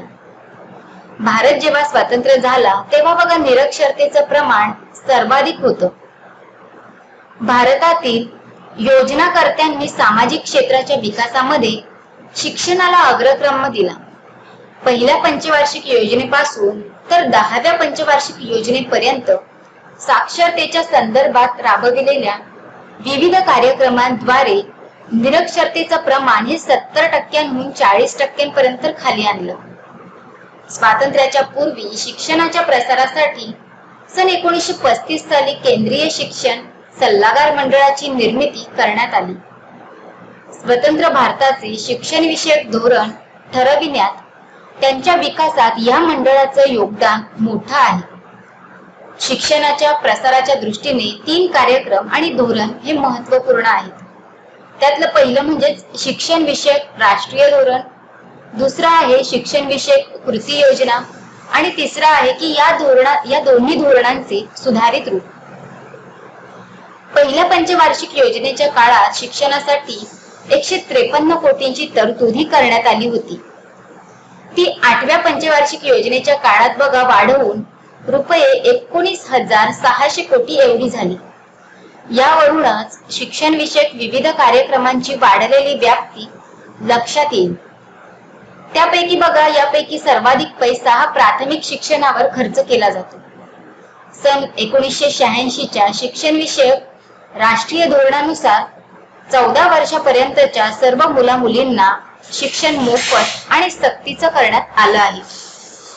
विशेष म्हणजे 93व्या घटना दुरुस्ती मार्फत 14 वर्षापर्यंतच्या मुला-मुलींना मोफत आणि सक्तीचं शिक्षण देण्याच्या धोरणाला घटनात्मक रूप आता देण्यात आलेलं आहे. शाळांमधून मुलांची संख्या वाढावी, शाळा सोडून देण्याचं प्रमाण कमी व्हावं यासाठी अनेक योजना देखील राबविल्या जात आहेत, ज्यात दुपारचं जेवण मोफत या योजनेचा देखील समावेश आहे. मुलांच्या शिक्षणाबरोबरच महिलांच्या शिक्षणावर देखील विशेष लक्ष देण्यात आलं आहे. ऑपरेशन ब्लॅक बोर्ड या योजनेअंतर्गत असं ठरवण्यात आलं आहे की भविष्यातील प्राथमिक शिक्षकाच्या नेमणुकीत 50% जागा महिलांसाठी आरक्षित असतील. महिलांसाठी प्राथमिक किंवा माध्यमिक शिक्षणच नाही तर अनेक राज्यांनी महाविद्यालयीन शिक्षण देखील मोफत केलेलं आहे. शिक्षणाद्वारे स्त्री शक्तीच्या विकासासाठी महिला समस्या नावाचा एक केंद्रीय कार्यक्रम देखील राबवला जात आहे. सन 1988 पासून राष्ट्रीय साक्षरता अभियान राबवलं जात आहे, ज्याचा उद्देश सन 1995 पर्यंत 8 कोटी प्रौढांना साक्षर बनविण्याचा होता. तर अशा अभियानामुळे प्रौढ शिक्षण कार्यक्रमांना गती मिळाली. सन 1991 साली भारतातील साक्षरतेचं प्रमाण हे 52.21% होतं. बघा हे साक्षरता कार्यक्रमांना मिळालेलं मोठं यश म्हणावं लागेल. याच वेगाने साक्षरता वाढत राहिली तर सन 2020 पर्यंत निरक्षरतेचं प्रमाण देशातील प्रमाण हे 10% कमी असेल. तर बघा अशा प्रकारे आपण बलशाली भारत व विधायक राष्ट्रवाद हा घटक अभ्यासलेला आहे. धन्यवाद.